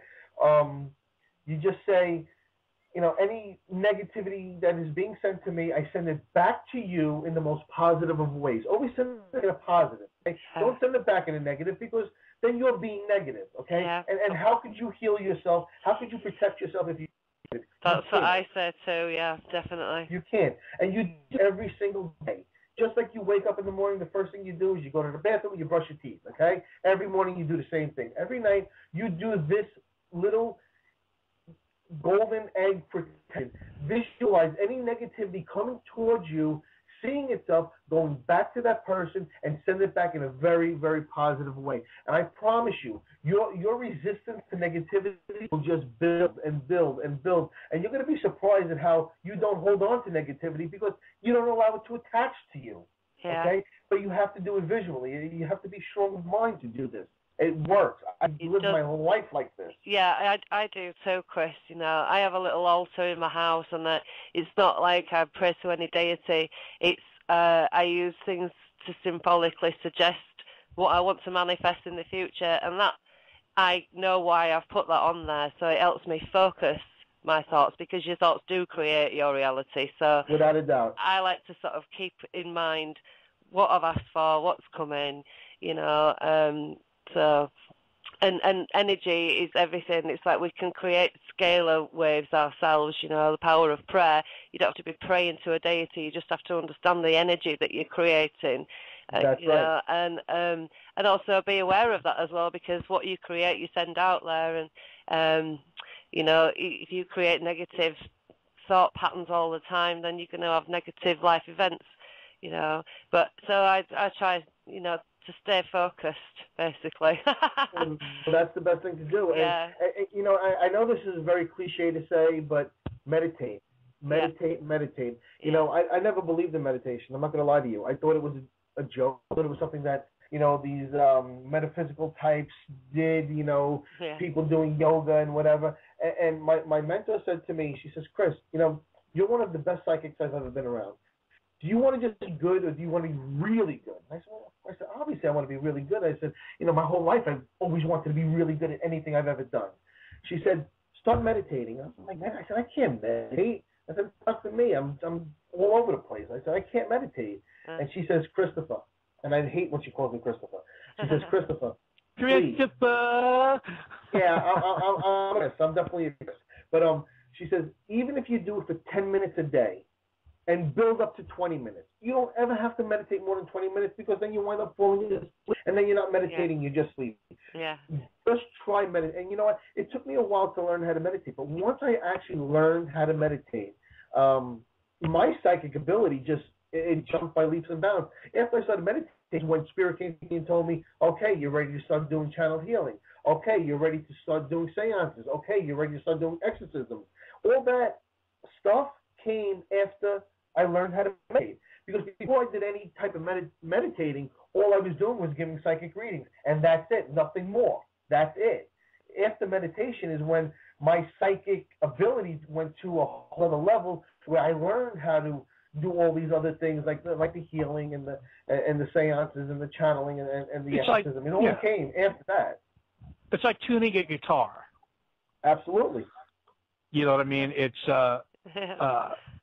well, really. I mean, yeah, it's a good analogy. You're right. Yeah. You get everything. You get all your different vibrations, all your different. You have different. The strings are different types of abilities or whatever that you have inside you. And once you get them all talking together, then you have a cohesive, you can create music. You can make music. Right. Psychic music. Psychic death metal, whatever you want. You want to hear something funny? Want to talk about psychic music? One time, there's a preschool out here called Tanglewood Preschool, okay? They hired me to come into the school to seance for all the preschool teachers. I start channeling, and I've only channeled one famous person ever. And I've tried, I've tried to channel Biggie Smalls, I've tried to channel Babe Ruth, I've tried to channel a lot of stars, and I've never been able to. And it's not for the lack of effort. I'm in the school, and I channel someone who claims to be the spirit of Dean Martin. Okay? I look at a woman, and she says, who are you? And I said, I'm your favorite singer. She says, oh, yeah, who's my favorite singer? And I said, Dean Martin. And she almost had a heart attack. And I started actually singing An Evening in Roma in Italian and in English. Listen, I'm Italian, but I don't speak Italian. I don't even know the words to An Evening in Roma. And I sang almost the whole song, An Evening in Roma, to this woman. And if you've ever heard me sing, trust me, it's not a pretty sight. But that's some psychic music for you.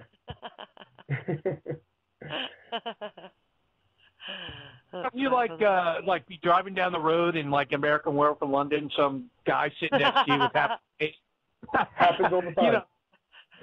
Yeah. It happens all the time. You want to hear a story about the first time it happened to me? Yeah. The first time it happened to me, I had vendors that worked in Manhattan selling all kinds of merchandise for me. I had this young kid named Reggie who was my kind of like my little helper. I had this box truck. I'm sitting in the driver's seat. He's sitting in the passenger seat, and in the middle there's like a little crate if somebody wanted to sit in the middle. We're driving up 6th Avenue, and we're in the Village in Manhattan, and we see there's an accident on the left, and there's blood everywhere. And the kid says to me, oh, my God, you think the person's dead? No sooner did he say that, the person that I saw leaning over the steering wheel was outside of her car, and she looked right at me. A second later, she was sitting right next to me. I mean, instantly, she looked at me, and then she was sitting next to me. Now, you understand, I'm sitting in this box truck with this kid who's maybe at the time he might have been 17, 18 years old, whatever, but he was a very young 17, 18, and I have this spirit of this girl who just died in a car accident sitting right next to me. And this was the first time that ever happened to me. It scared the shit out of me. I was not ready for that. I was not ready for that at all. And so I'm thinking to myself, okay, I got to get this kid out of this truck so I can talk to this girl, because I can't talk to her as far as because you think I'm a freak, So, and again, this is in the beginning when this all started for me. So I pull over and I say, okay, Reggie, go in the store, go get me, BLT and a large coffee. I get him out of the truck, and I look at the girl and I said to her, I said, were you wearing your seatbelt? She said, no. I said, I know, you feel comfortable around me because I can see you and I can talk to you, but I don't need you here right now. You need to be with, the family. They need you a whole lot more than I do, and quite honestly, you need them a whole lot more than I need you. You need to go with your family. And she looked at me. She almost looked like she wanted to cry. She shook her head yes, and bam, she was gone the next second. So that was where a spirit just appeared, bam, while I was driving. That's nuts. My sister-in-law, she sees spirit, and she goes shopping with her daughter-in-law, and Amy says that she sees Phoebe just sort of like steer the trolley around nothing, and she's just doing the shopping, but she's actually steered around something that nobody else can see, and she thinks it's real, but she's so preoccupied with what she's buying, she's not realised it's somebody who's on the other side. that happened to me one time. I was driving to Canada. We had a funeral to go to. My uncle had passed away, and me and my family are driving up Canada, and my brother-in-law was walking behind me. We walk into McDonald's because we had to use the restroom. I go to open the door, and I step out of the way, and then I realized that it was a spirit, and my brother-in-law goes, there was a spirit there, wasn't there? I said, no. He goes, you just stepped out of the way. I know there was a spirit there. Tell me the dirt. I'm like, Anthony, I said, there wasn't a spirit. He's like, then why did you move out of the way? And I had to come clean and say, yes, there was a spirit there, and I didn't realize it at first, and okay, you caught me. So that's happened. It happened to me in Costco also, where the spirit was like in front of my heart, and he wouldn't move. And every time I'm going to the left, he would jump to the left. Every time I go to the right, he was jumping to the right. It was like he was playing with me. He was really pissing me off. Finally, I said, you know what, you're a spirit. I can go right through you, and that's what I did. How did you reconcile that in your life? Seeing these things all the time, did you have to go through some kind of like rupturing of yourself to, kind of settle into it, or did you just take it all in your stride? No, I didn't take it in stride at all, Sasha. Not at all. In the beginning, I'll be quite honest with you. I would get diarrhea. I would throw up because it was so overwhelming at times to see all these. I would be in Manhattan early in the morning getting ready to set up my vendors in the city, and I would literally, by St. Patrick's Cathedral, there would be like 40, 50, 60 spirits on the steps staring at me. And I would be like, why are they staring at me? What do they want from me? They wouldn't talk to me. They would just follow me. And it was very, very eerie. It was very eerie. I didn't. I'll tell you the moment that made me realize I needed to learn how to tell the difference between the living and the dead. I remember the moment perfectly. After 9/11, it was a couple months later, and my partner Gino and I were driving down by the World Trade Center, where it was. And I'm looking, and I'm like, oh, my God, there's millions of people out here all of a sudden. I mean, this is unbelievable. And I tell my partner, I said, Gino, we got to bring some guys down here to work. And he goes, what are you talking about? It's a ghost town. And when he said that, it just, it kind of like hit me like a ton of bricks. I was like, oh, my God, it is a ghost town because all I'm seeing is spirits. And that really affected me to the point where I didn't know who was living and dead at that point, at that time. I didn't know how to tell the difference. And it was very overwhelming for me, And I remember going home that night and going to my basement. And in my basement, that was my sacred space. I had all my crystals and, everything that I did was down in that basement. That's where I learned. That's where Spirit taught me everything I know. And I told him, I said, all right, guys, if you want me to do this, if you really want me to take this to another level, you have to teach me the difference between the living and the dead. And that's when they made me, I would bring my family down and I would feel their energy. And then I would feel the energy of the spirit that was standing right next to them. And once I got in tune with that energy, the difference in that energy, it just became second nature to me. I could just look at them and know, okay, they're living, boom, they're dead. And it wasn't, and honestly, it took me a good week of doing this every 2 hours a night and just getting in tune with the different energies that were around me to realize, okay, this is a living energy and this is a dead energy. It didn't come to me right away, not at all. Yeah. But it took time, and it was very overwhelming, to tell you the truth. Yeah, I can understand that because I'm really empathic, and I feel what other people feel, but it might be somebody who I've walked past, it might be somebody I'm with, but it might be somebody who's not on this side of life anymore, and I had to actually really get to know the inside of my own head and know what I thought of things, how I reacted to things, how I felt about things, because sometimes I'd be thinking, God, why am I feeling like this, and it wouldn't be me, it's not my stuff, it's somebody else's. So I had to really get to understand all of that and figure out what was what, and like you said, pay attention to how certain things feel and then make connections, and it took quite a while, but it's what I tell people to do now. You have to really know yourself to know how you react in the first instance. Right. And the fact that I handled that very badly. I handled that very badly. I'm the same way. A lot of us do in the beginning. Yeah. A lot of us do handle that badly. And the fact that, Sasha, that you're very empathic, people think that that's such a great thing. It can be, but it can also be very dangerous because an empath, what you do is, you feel what's around you. Whether it's good, bad, or indifferent, you feel it. Yeah. And unless you know how to protect yourself and how to ground yourself, you know what? It can be very dangerous at times. That's why when I throw stuff out there at you like arm peel and the protection with the golden light and the mirrors, that stuff you need to remember because that's stuff you should do. And being an empath and being as empathic as you are, you're very susceptible to spirit and energies coming around you. And unless you protect yourself properly, you'll be dealing with that shit your whole life.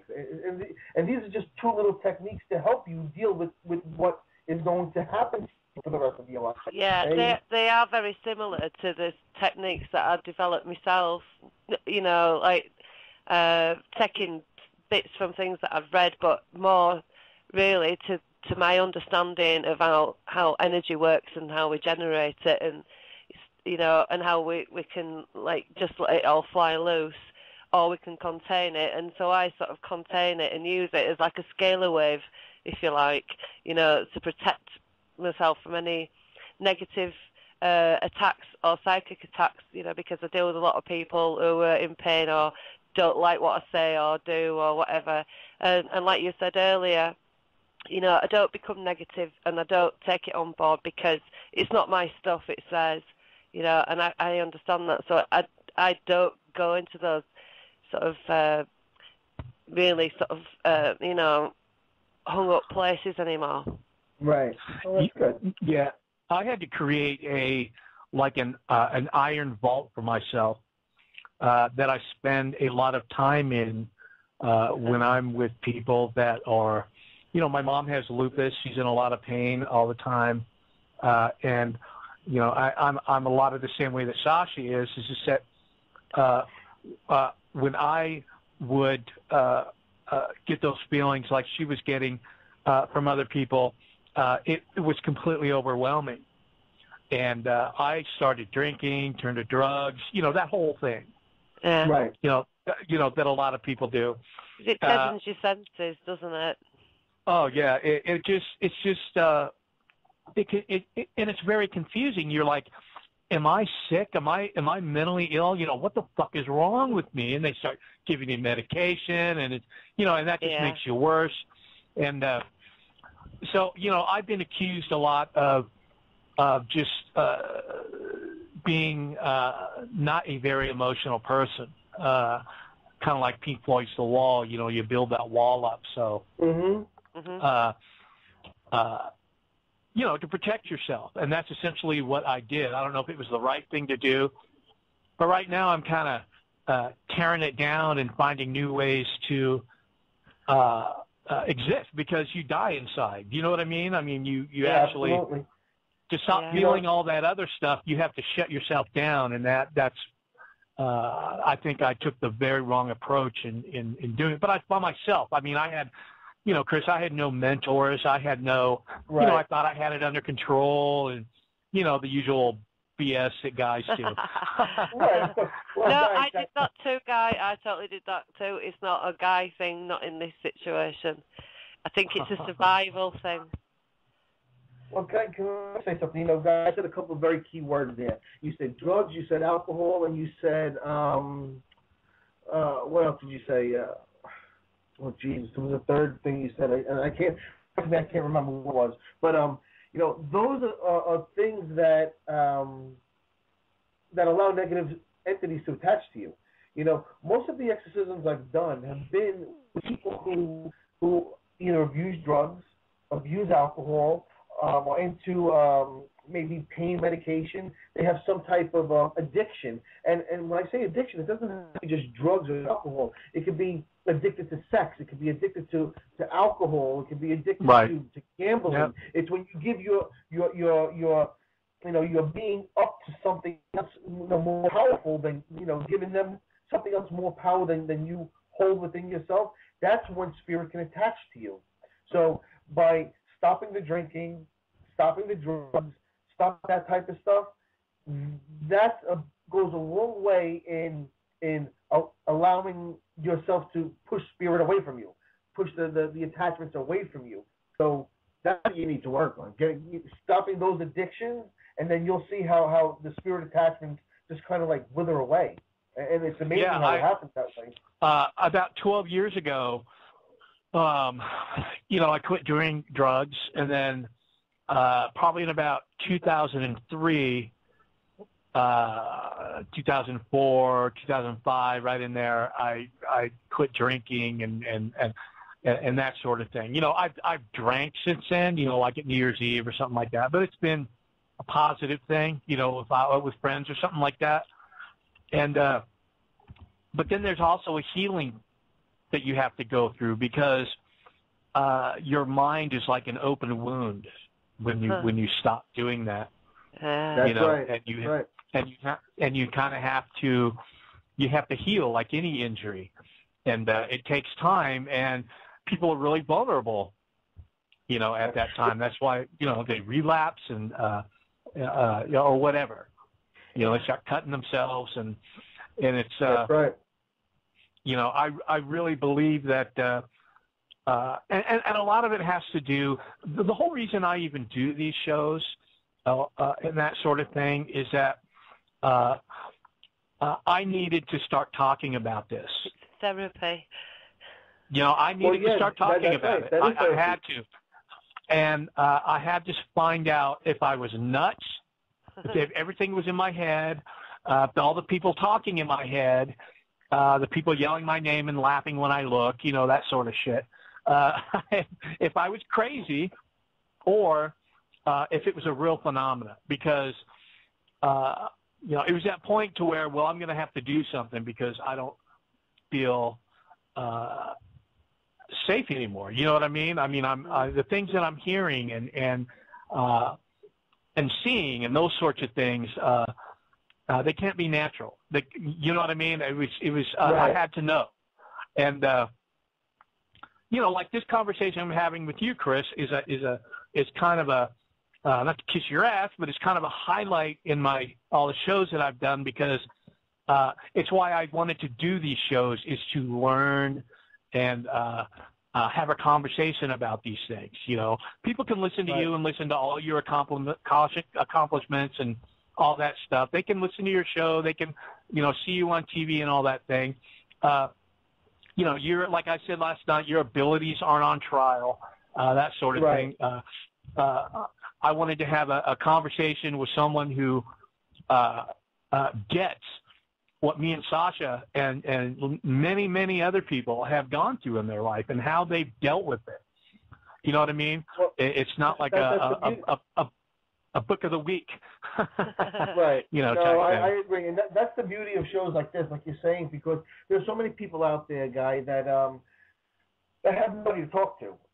And I see this every day, you know, shows like this, shows like my show, when I talk about exorcism or seances or connecting with spirit or the dead and whatever, you know, people come out of the woodwork. They inbox me like, wow, you know, I have something going on in my life, and you know, you were talking about it last night, and you know, I've always been afraid to say anything that people think I'm crazy or I'm weird or I'm out of my mind. See, the truth is, none of these people are out of their mind. I mean, there are things that go on out there that just can't be explained. And then you meet somebody like me who is a psychic, and maybe I can explain those things. So you're not crazy. And what these shows do is give people an outlet to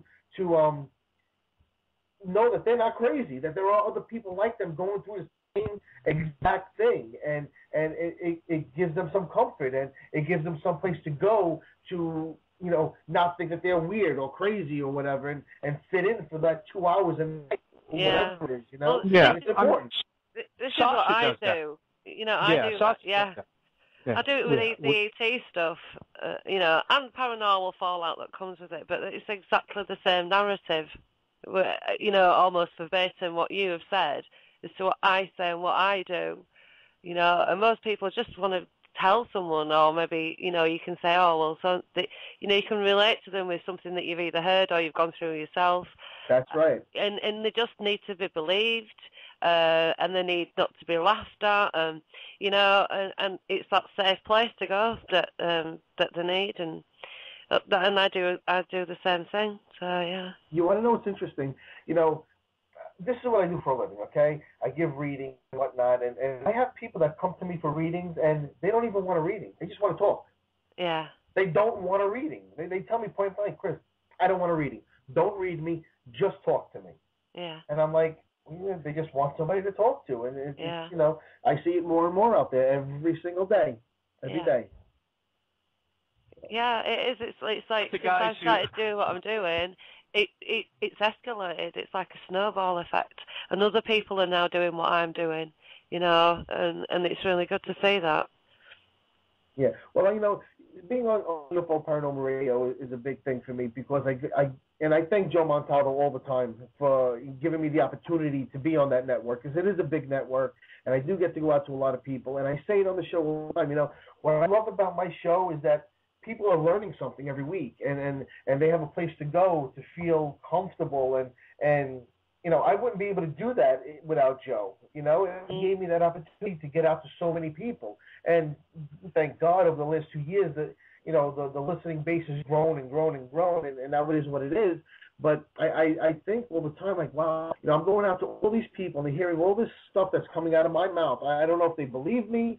I don't know if what, you know, what they're thinking, but I must be helping somebody. Yeah. You know, and then I get these inboxes saying, thank you for doing that show. Thank you for doing that show. Could you do another show? Or could you do a show on this or that? And, you know, people just come out of the woodwork and you know, they want to learn. And that's the great part of having these shows like this. Well, it seems like Joe's a bit of a catalyst for that, because he was the one who gave me strength in my mind to, you know, to sort of reconcile what was going on and maybe get a little bit more of an understanding of it. So I'm here now, partly because of Joe. That's good. Yeah, me and you are doing a show because I got tired of waiting for you to do a show, and my show ended, and I ended my show, and I'm just like, look, let's just do a show. Yeah. You need a kick in the butt. Indeed. Yeah. Well, listen, the only time I've ever heard Sasha was on Joe's show when you do his show. And Guy, I actually, you know, when you were with Church of Mavis, I don't think I heard you on the show. I think I started listening after you left, and I really don't listen anymore, to tell you the truth. But I actually never even heard you on the radio, I don't believe. This is my first time. Yeah, I was on there for a few years. I started that with him. You know, I did all the behind-the-scenes stuff. I mean, like paid for it and set up, did all the technical stuff, bought all the URLs, all that stuff, and it ended bad. But you know, we were doing like when I left, we were doing like 140,000 a show, and right. You know, it was starting to ramp up. But I was very, very, very, very unhappy. Right. You know, so I started my, you know, I did a little experimental show called Dog-Faced Gods, and which was really funny. I mean, the shows were really great. People loved them, and it was kind of like a paranormal Opie and Anthony show, kind of like. Okay, I love Opie and Anthony. I was actually on your show one time. Yeah, it was kind of like that. It was pretty funny, and you know, but behind the scenes got all whacked out and crazy. You know, it was Mavis all over again, and I'm just like, right, stop, you know, and so you know, we started doing this, and you know, me and Sasha are kind of volatile because of the experiences we've had in our life. You know what I mean? Uh-huh. It's the Facebook swabbies that do my nutting. You don't my experiences. Yeah, these people. You know, I decided a long time ago I wasn't going to get involved in the UFO community. That's why I'm kind of like a community. A spook. Yeah, I mean, people. A lot of people know who I am and stuff like that. But when they don't know what I do. Right. You know, I sit on that fence for a reason. Because everybody's fucking nuts. You know, they are. You know, the majority of them have a pet theory that they're trying to sell, and they'll write 50 books on it. You know what I mean? It's that whole thing. Don't bore me with the fact my open mind is made up. Yeah, I don't want to. I don't want anything to do with that. You know, if I got to do a show once a month and do a show like this, and it's a good epic show, then so be it. That's what I'm going to do. I'm not going to do a weekly show to where, you know, I could care less who I'm talking to. Right. I'm not in this to hear myself talk, and I'm not into this to make a career out of it. You know, I'm here to talk to a cool person who can give me some insights in life and help me with my life, or maybe I can do that for them. I want to understand the nature of mind and experience. So to do that, I need to talk to people who have all kinds of experiences. This is the best way to do it. That's the best way. My philosophy is you're not going to get the answers while you're alive. You're just not going to get them. So take the walk and ask the questions and gain the knowledge, because when you go over, you're going to take that with you, and you're going to be a grown-up. You know what I mean? You're not going to be you're going to be a mature spirit, I guess, is kind of the way I look at it. So I believe. I'd like to think the more questions that we ask, the more answers we'll get when we go over. Well, you know, I get inboxes every day. I get inboxes every single day, and they always start out the same way. This might sound stupid to you. If I tell you how many inboxes I hear it all the time, yeah. This might sound stupid. And you know what? The questions that these people ask are not stupid. They're really great questions. And, you know, I did something on Facebook the other day. I said, for the next 24 hours, inbox me any question you want, and I will answer it. Okay? Just don't let it – I'm not going to give you a psychic reading. Yeah. But ask me anything other than psychic reading type questions. And I was getting questions like, you know, what does this look like? I mean, I was getting some really, really great questions. And a lot of people said, you know, this might sound stupid. I hope you don't think I'm retarded when I say this. But you know what? I get amazing questions every day, and I use them on my show, too. I always say there's no such thing as a stupid question. Well, one girl did ask me, I'm looking in the chat room right now, one girl did ask me how come she always chooses the wrong man, and you know, I kind of told her, but yeah, reflections. Yeah, I pretty much told her why, but that's a whole story. Oh, it's a funny old game, isn't it? It sure is. So, how hard is it for you? Do you try to separate the psychic Chris George from just the normal Chris George, or do you look at the psychic Chris George as your normal? So you don't try to separate it. Say when you go to dinner, or you're driving around, or out on a date, or something like that. Are you psychic all the time? That's a great question. Am I psychic all the time? Yes. But my name is Christopher George Cirillo. Okay, that's my full name, Christopher George Cirillo. And it took me a long time to learn to do this, but you have to make boundaries with spirit. And what I let spirit know is when I'm Chris Cirillo, you know, I'm off limits. Leave me alone. Don't get in my face unless it is something really important that I need to know.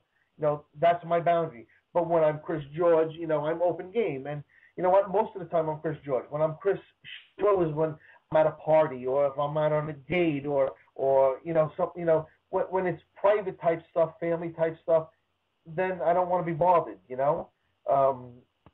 Yeah, you're kind of, you know.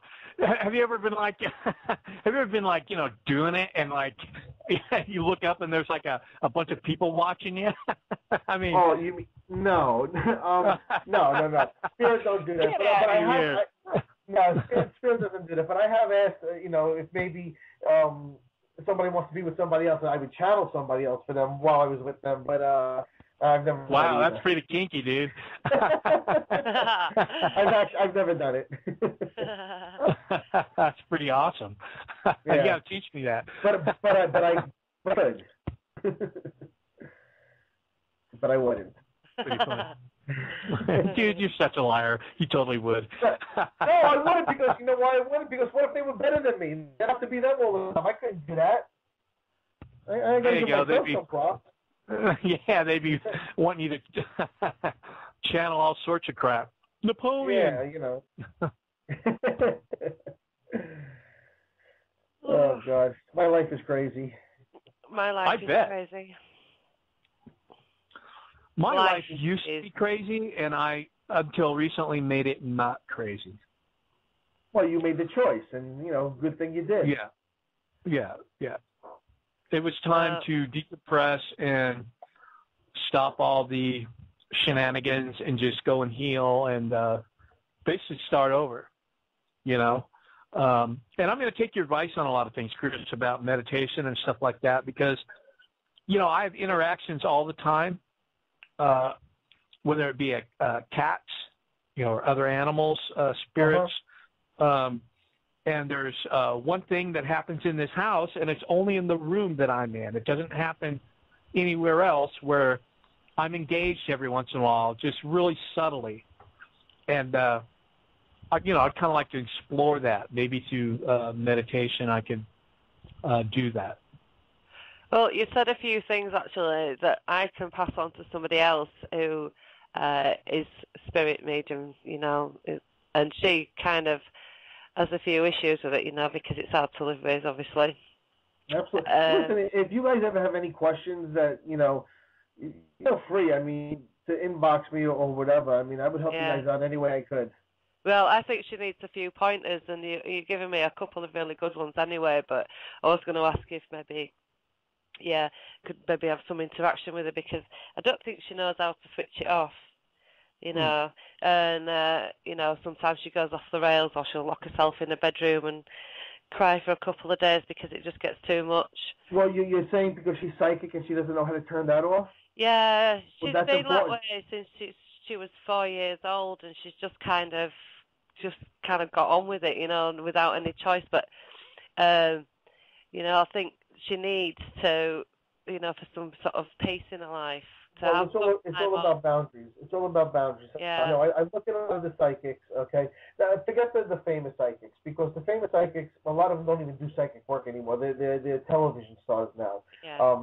So them aside, if you look at all the psychics out there, and we all know psychics in our neighborhoods and whatever, and they're 50 and 60-year-old, usually white women or white men, what's the thing that they all have in common? They're all kooky. They're all a little bit left of center. They're all a little bit off, okay? And why is that? Because of what you just said. They don't know how to turn it off. Yeah. And they live their life psychically. And I made a choice a long time ago. I will not live my life psychically. I'm not going to be a 50, 60-year-old guy, all, walk like a lot of these older psychic.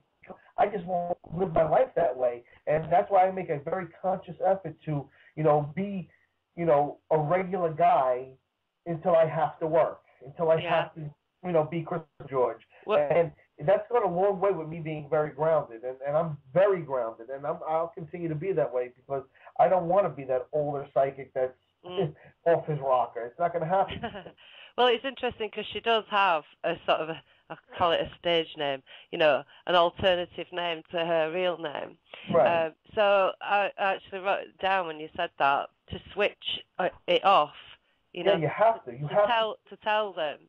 Yes, you she's have not to be that specific. person, and she's herself, that she's off limits.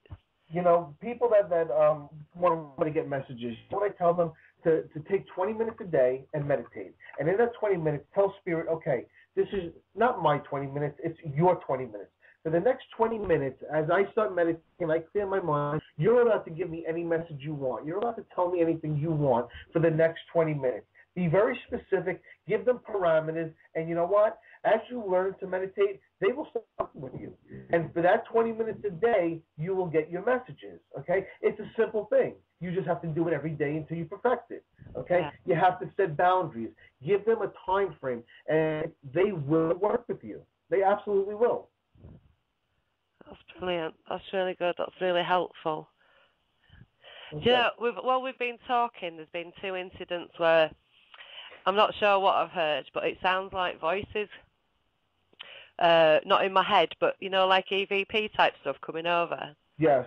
I've marked down the times. It was twice. It's just happened now. And I don't know what was said because, it did sound like someone saying something. Yeah, that's interesting. That's very interesting. I did a show about, I want to say about a year ago, with this guy named, what was his name? I don't remember his name, but he made a pact with the devil, okay? And his whole life has been shit, basically, since he made that pact with the devil 10 years ago. And while he was a show, his story, we were getting EPs like crazy. Joe was blown away. Joe Palvo. He was talking. I don't know what was said because, it did sound like someone saying something. Yeah, that's interesting. That's very interesting. You know, I did a show about, I want to say about a year ago with this guy named, oh geez, what was his name? I don't remember his name, but he made a pact with the devil, okay? And his whole life has been shit, basically, since he made that pact with the devil 10 years ago. And while he was on the show, his story, we were getting EVPs like crazy. Joe was blown away by it, Joe Palvo. He was talking, and in the background, in EVP form, you were hearing, shut the F up. Don't tell them that. Shut up, dummy. F you. It was crazy. I'd never, ever had EVPs on a radio show before. And Joe was actually blown away by it because they were clear as day what was happening in the background. It was unbelievable. Yeah, well, it was just twice. Once it sounded almost female, and because I looked because before we had a caller came on and they weren't muted. It was before the show went live. I could hear this lady's voice, and it sounded a little bit like that. So, but there was no caller there. Then, just then, it sounded like a really low kind of male voice. I'd be curious to know what it said if you go back and you figured it out. Yeah. You know, if you would let me know, I'd love to know. Unless it's just some, you know, signal-wise going a bit funny, but it did sound like somebody saying something. So it'd be interesting just to look back over it because I thought before, you know, I'd noted the time before when it happened. Because I can't remember it properly now, but it did sort of shock me. You know what I mean? I was like, what was that? You know, when I first moved out here, for about the first 5 months, I would my body would go into this weird. When I was starting to fall asleep, it would go into this weird mode, and I would kind of stop breathing. And I would wake up, and I would kind of like shoot up, and have to take these big breaths because I'd stop breathing. And I thought it was a side effect of a medication that I was going on, and I realized that wasn't the case. And it finally stopped when 3 mornings in a row. I'm going through this, and I hear my name, Guy. And at first I thought it was my mom yelling at me down the hall. And I woke up, and I wasn't breathing. You know, I'm like, you know, you wake up, and you're like, holy shit, I'm not breathing, you know? Right, that's scary. I did it 3 days in a row, and ever since it's done that, I don't have that problem anymore. And let me tell you something. When it yelled my name, you want to talk about coming up off of that bed. You know, it is so loud. I mean, in your head. You just come right out of, and I'm out of the bed, and I'm standing up, and I'm like, holy shit. You know what I mean? Yeah. And, yep. Funnily enough, I know too. No matter for me, when dealing with any of this stuff, I never expect it, and I never get used to it because it always catches me off guard. Yeah, well, that's it. When it catches you off guard, how can you get used to it? You can't. You know, I mean, if it's something that happens every day, then you can get used to it. But if it's something that happens sporadically here and there, you can't get used to it. It's always stunning, always. Yeah, it's like a couple of times a week, and it is, you know, like when I'm just doing some mundane thing, you know, where you're thinking about what you're going to do that day or something, and then something happens and jolts you right out of your skin. You know what I mean? Right. It's like, son of a bitch, knock it off. Yeah. You know what I mean? I got to put a bell on you or something. Trip wires. Exactly. And now I got this thing to where I have a cat jumping up on the couch next to me. I don't know what cat it is. I know, but the sofa goes down next to me. And it's walking past me. And my mom has had cats all her life, and I see them everywhere. I kept seeing cats last weekend. What's that? I kept seeing cats last weekend. I went to see Anne Andrews. She's a contactee over here. Her son is the famous over here for their contact experience, especially the Jasons. And I stayed, you know, when I told you about the experience with the girl who changes, her face changes, and that whole suffocation thing and going freezing cold when I had that abduction, that was at her house. So I went back last weekend and stayed there. And I kept seeing cats on the stairs and cats in, you know, like just sort of appearing and disappearing. When I looked, because she has got cats, so I just thought they were her cats. But, you know, sort of like you catch your eye and you look, there's nothing there. So that was a bit bonkers. Kept seeing that all the time. Yeah, I see those animals all the time. I see a lot of birds, dogs also. Not as many cats, but a lot of dogs. I don't see any of my. I've never seen that. I don't remember any of my dogs because I'm a cat person too. But I was really close to my animals, and when I would lose one, you know, I'm out of it for a couple months. I mean, I'm out of it. Right. I'm like, don't talk to me. You know, it's like having, you know, just part of me just ripped away. I can't explain it. How I'm like a dog whisperer, I guess. I have a real connection to animals, especially dogs, and it's always bothered me that I haven't been able to connect with any of my that I know of, that I was aware of. You know, any of my my dogs. You know, freaking cats. You know, they're everywhere. Yeah. They're freaking everywhere, dude. Some days you obviously have a connection to a cat. Maybe your totem animal is a tiger or a lion. That's a very good possibility. I am a Leo. Very good possibility. Well, there you have it. Yeah. I mean, I'm not going to say that you being a Leo has anything to do with it, but the fact that you see cats a lot, it could be because your totem animal is probably a lion or something like that. Absolutely.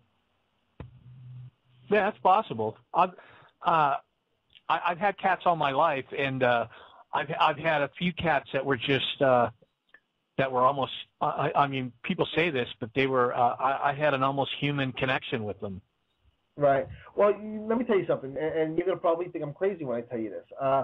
You know, they talk about soulmates, and you can only have one. That's bullshit. When it comes to soulmates, you have hundreds of soulmates, and a soulmate can be a child. A soulmate can be an animal. And I know people whose soulmates are their pets, without a doubt. So that, you know, the fact that you have a human connection with an animal, that animal might have been a soulmate to you. And you know, I say this to people, and they're like, Chris, you're crazy. But Google it.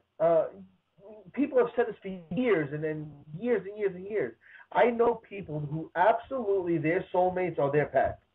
They can't live without them. They are joined at you know, they are like the same person. They have, you know, the animal and the human have the same personality. It's true, and I'm willing to almost guarantee you that you probably had a pet as a soulmate at some point in your life. And the whole soulmate thing, you could have hundreds of them. Just because, you know, somebody's your soulmate doesn't mean that you don't have another 30 soulmates out there. So, you know, it's all about that. It's just all about connections. I mean, yeah. What do you think about a living person having a soulmate with a dead person? You know, maybe they never knew them in life, and connecting on a spiritual level. I mean, is that something I believe that. I believe I have one like that. I believe that my spirit guide Edward Pace is a soulmate to me because we are so connected, and he has helped me so much throughout my life that I feel that he is a soulmate from the inside. So it's very interesting that you would even bring that up, because that's not a question that most people would bring up, and I appreciate that you brought that up, because I believe that I do have a soulmate from the other side, and it's a male. So very, very true. I do too, because there is no way I should be alive right now. Me either. No, there's no way I should be alive. Me either. Just from the, I'm not really even talking about alcohol, the hard drugs I did in the mid-'90s. I did some really stupid shit in my youth, ritualistic stuff. I opened many, many, many doors that I never closed. I didn't want to close them. That's the problem. Not closing them is the problem. I thought, the whole, I walked that left-hand path. I walked the left-hand path for the reasons that most people walk the left-hand path. They try to get personal power or whatever, all that selfish stuff. It wasn't for that. It's because when I was brought up at an early age into the various churches, at a very young age, I saw all of the hypocrisy and all of the lies, and I realized at that age that if this is God, I don't want anything to do with it.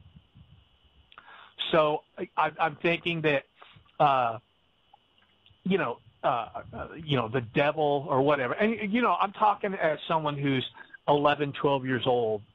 And I'm thinking Lucifer and all that got a bad rap, that's not really how how the Christians, say it happened and all that. I walked down that path of being a person that was very receptive to negative things. And could absorb it, could walk with it, and handle it very well. But, your teenagers are very ignorant or arrogant. They think there's, impossible to destroy. They're impervious to that stuff. They think they have power over everything. No different from any other teenager, And I started doing a lot of this stuff, and I can tell you a few stories. I mean, one I woke up at a party, and there were 6 guys had their arms around me, trying to pull me off my friend, who I had one hand around his neck, and I had a knife raised, and there were people hanging off my arm.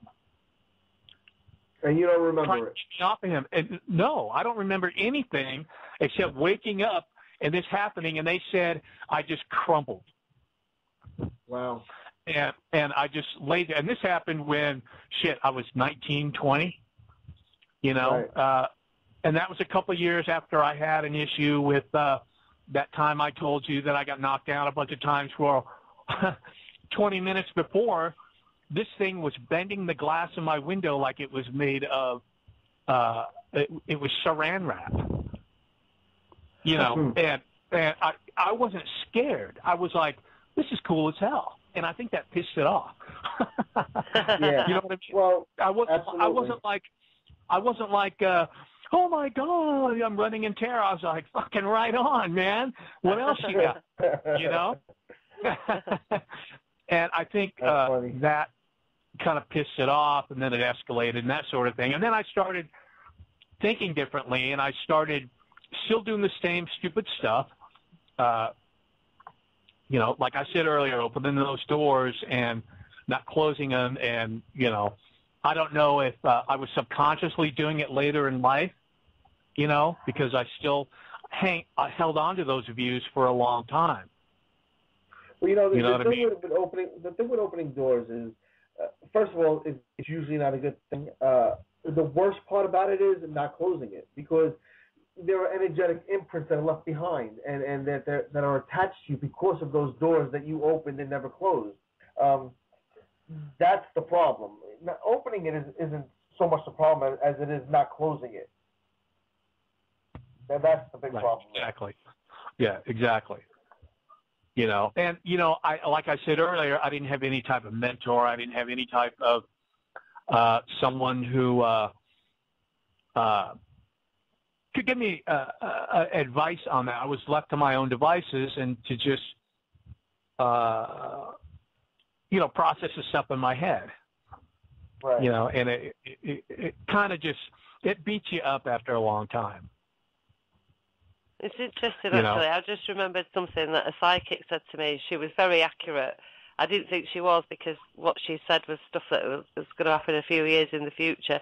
But she said to me that I had a doorkeeper, and I always thought it was for opening doors. And when you were saying that, I wondered if he was busily running around like elk, shutting all the doors out. Just sort of like your mom. wonderful, it's wide open, la la la la. You know, he's like, oh bloody hell, woman, hang on a minute.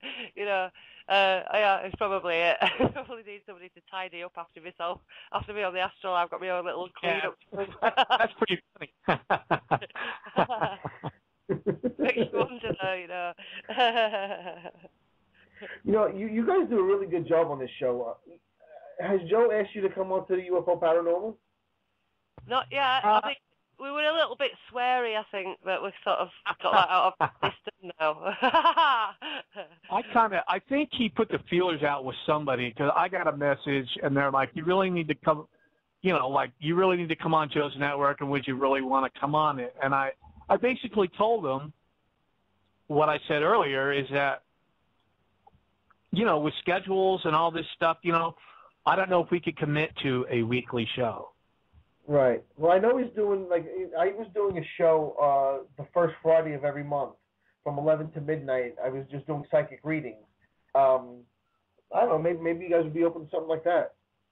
I know that Friday night is done right now because Treese isn't around right now. Yeah, that could work.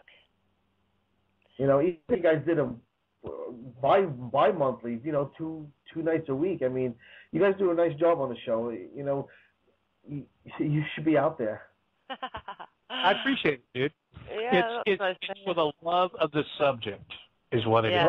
Well, it's obvious you guys are passionate, and you know that's great. You know, that's my big thing. You know, when people ask me, you know, what's one word that describes you, and it's passionate. I'm passionate about what I do, what I believe in, what I talk about, and it comes across. And with you guys, it absolutely comes across. And you guys should be out there on that network, you know, putting that passion out there, because there's a lot of people that need shows like this out there. You know, most of the shows on Joe's network are UFO related, I would say. Well, now Stephanie had that new show, and obviously they have news on the flip side, but you know, shows like this, you know, people learn a lot. We let it all hang out. We let it all hang out. I don't put on. That's appreciated. I don't put on it. Yeah, well, I appreciate it, dude. It's a good word, you know, and I don't put on my radio voice when I come on here like, hey, how's it going, everybody? You know, that is so... Right. Welcome to Citizen Sane Radio. See, that's why people like... I think that's why people like Sight is because, you know, I'm a regular guy and I say what I feel, and if you like what I say, great. If you don't, that's fine too. I've called people out. I say what I feel, and, you know, people respect that, and you guys do the same thing. So, you know, I respect that a lot. I appreciate it, dude. And I wanted to tell you that you should not let people get in your head when they're negative towards your abilities or whatever. Just fuck them, dude. Just fuck them. I mean, really. Are you talking about the stuff I write on Facebook? Yeah, man. I'm just like. Dude, let me tell you something. Let me tell you something. Hold on. None of that means anything. Trust me. That's just stuff that pops in my head. Nobody bothers me. One person bothered me. I think you probably know who that was. I'm no longer co-host with that person anymore. That's about it. But anything I write on Facebook is just stuff that pops up the top of my head, and I'm not angry at anybody. I put a lot of angry stuff out there because I think it's funny. So don't think that I put that out there because I'm really angry. I am not angry. I'm a happy guy. I laugh. I joke around, and I put stuff out there just to, you know, get people, you know, get their dander up, you know, see who I can piss off, basically, you know, so... Really, don't even worry about that. Yeah, I would need to reduce my friends list because I'm getting up to 5,000, so I keep coming on and posting stuff. So, you know anybody Nibiru, rah, rah, rah, effing this, blah, blah, blah. And then I get people coming up and say, don't even mention Harp, and somebody goes on and puts a video of Harp, right, you're gone. Weed them out. And get it off your chest as well. I'm all for that. You know, they're asking in the chat room if I'm going to be doing my Friday night show anymore, and the answer is probably not. You know, with my Second Sight show, I put a lot of effort into it. Excuse me. I do all my psychic and paranormal work at night. It's just, even to put that one extra day in to do a radio show from 11 to midnight, honestly, I did the show 5 weeks in a row, and I had it up to like 300, almost 400,000 listeners, and it was too much. I enjoyed doing it. I would only talk psychic. I would do psychic readings for the hour, which is a lot of fun, and but it's just too much. I'd rather just concentrate on my Second Sight show and leave it at that. Yeah. Cool, dude. And you're going to have a guest host at your next show? Say that again? You're going to have a guest host on your next show? One of your listeners? I did a show called Paranormal Sibs, and Tracy Holtby is one of the hosts of that show, and she's a good host, and she's a nice person. She's a friend of mine, and she's going to come on and actually guest host with me. We're going to be interviewing Joyce Keller, who's a very famous psychic, or more or less she was very famous back in the day, and she's trying to make a comeback now. She's actually the woman who's given all the psychics their start, like John and Van Prague and Sylvia on her radio show from 26, 27 years ago. So she's like the woman who gave all these psychics their start. She's been on Read just like over 40 times. She's big time, and she's in the book Top 100 Psychics in America. She's a personal friend of mine. I do a lot of work with her, and when she needs a reading, she comes to me. But when I need a reading, I go to her. So I don't get readings from psychics. And I don't even ask her for a reading. She just calls me up and says, "Oh, by the way, Chris, your father came to visit me, and this is what he said." And then she goes on for an hour. And she's a really awesome woman. Cholesterol's high. She's really cool. And what's great about her, what I like about her is she's not scared to say what she feels. She's a lot like me in that aspect. She's going to come on the show, and I'll ask her about stars that she's given readings to, and she will tell you point blank if they were nice people, if they were bad people. She'll tell you who hit on her and all that type of stuff. So it's going to be a good show on Thursday. Wow. So before we wrap things up, dude, why don't you give everybody a rundown of all your stuff you got going on, your shows, your TV appearances coming up, anything like that? Okay, well, the radio show is Second Sight NYC. It's on every Thursday night from 8 to 10 Eastern Standard Time, and it's on UFOParanormalRadio.com. It's best to go to Pal Talk and create a username and look for the chat room. This way you can interact with us. We're very interactive with our chat room. We actually had 43 people in the chat room on Thursday, which is a lot of people. And what else? My fan page. I had a fan page with thousands of fans, and it somehow got deleted. I won't get into that, but it got deleted, and I've started a new fan page. And if you want, you go to it. It's Psychic Medium Chris George. If you like the fan page, I will put you in the raffle for the free reading. I'm giving away 2 free readings this month, so like the page, and you have a chance to win the free reading. And that's about it. No TV appearances coming up anytime soon. Just waiting to sign the contract for the big television show. That's about it. Excellent. All right, guys. I had a great time on this show, and I think you guys do a fantastic job. And thank you so much for having me on the show. Oh, thanks for coming on. You've been a great guest. I've really enjoyed it. It's been very informative and helpful. Yeah. Thank you. Thank you very much. Yeah, dude. Thanks a lot. And wow, I'm very happy with tonight. Thank you very much for coming on. Let me ask you guys something. Are you going to have a link to this show? This is the way I can put it out there. Maybe you can inbox it to me. Yeah, absolutely. Yep. It'll be up after about 10 minutes after they close the show. So okay. I'll post it up quickly. All right, and Sasha, you need to friend me. Yeah, I will. Definitely. All right, beautiful. Well, thank you. Thanks again, guys. I appreciate it. Thank you so much. Thank you, darling. All right. Bye-bye. Good night. Night. Well, that was a good one. Yep. I really enjoyed Very happy? it. I am so tired. It is 20 to 3. Well, we almost went 3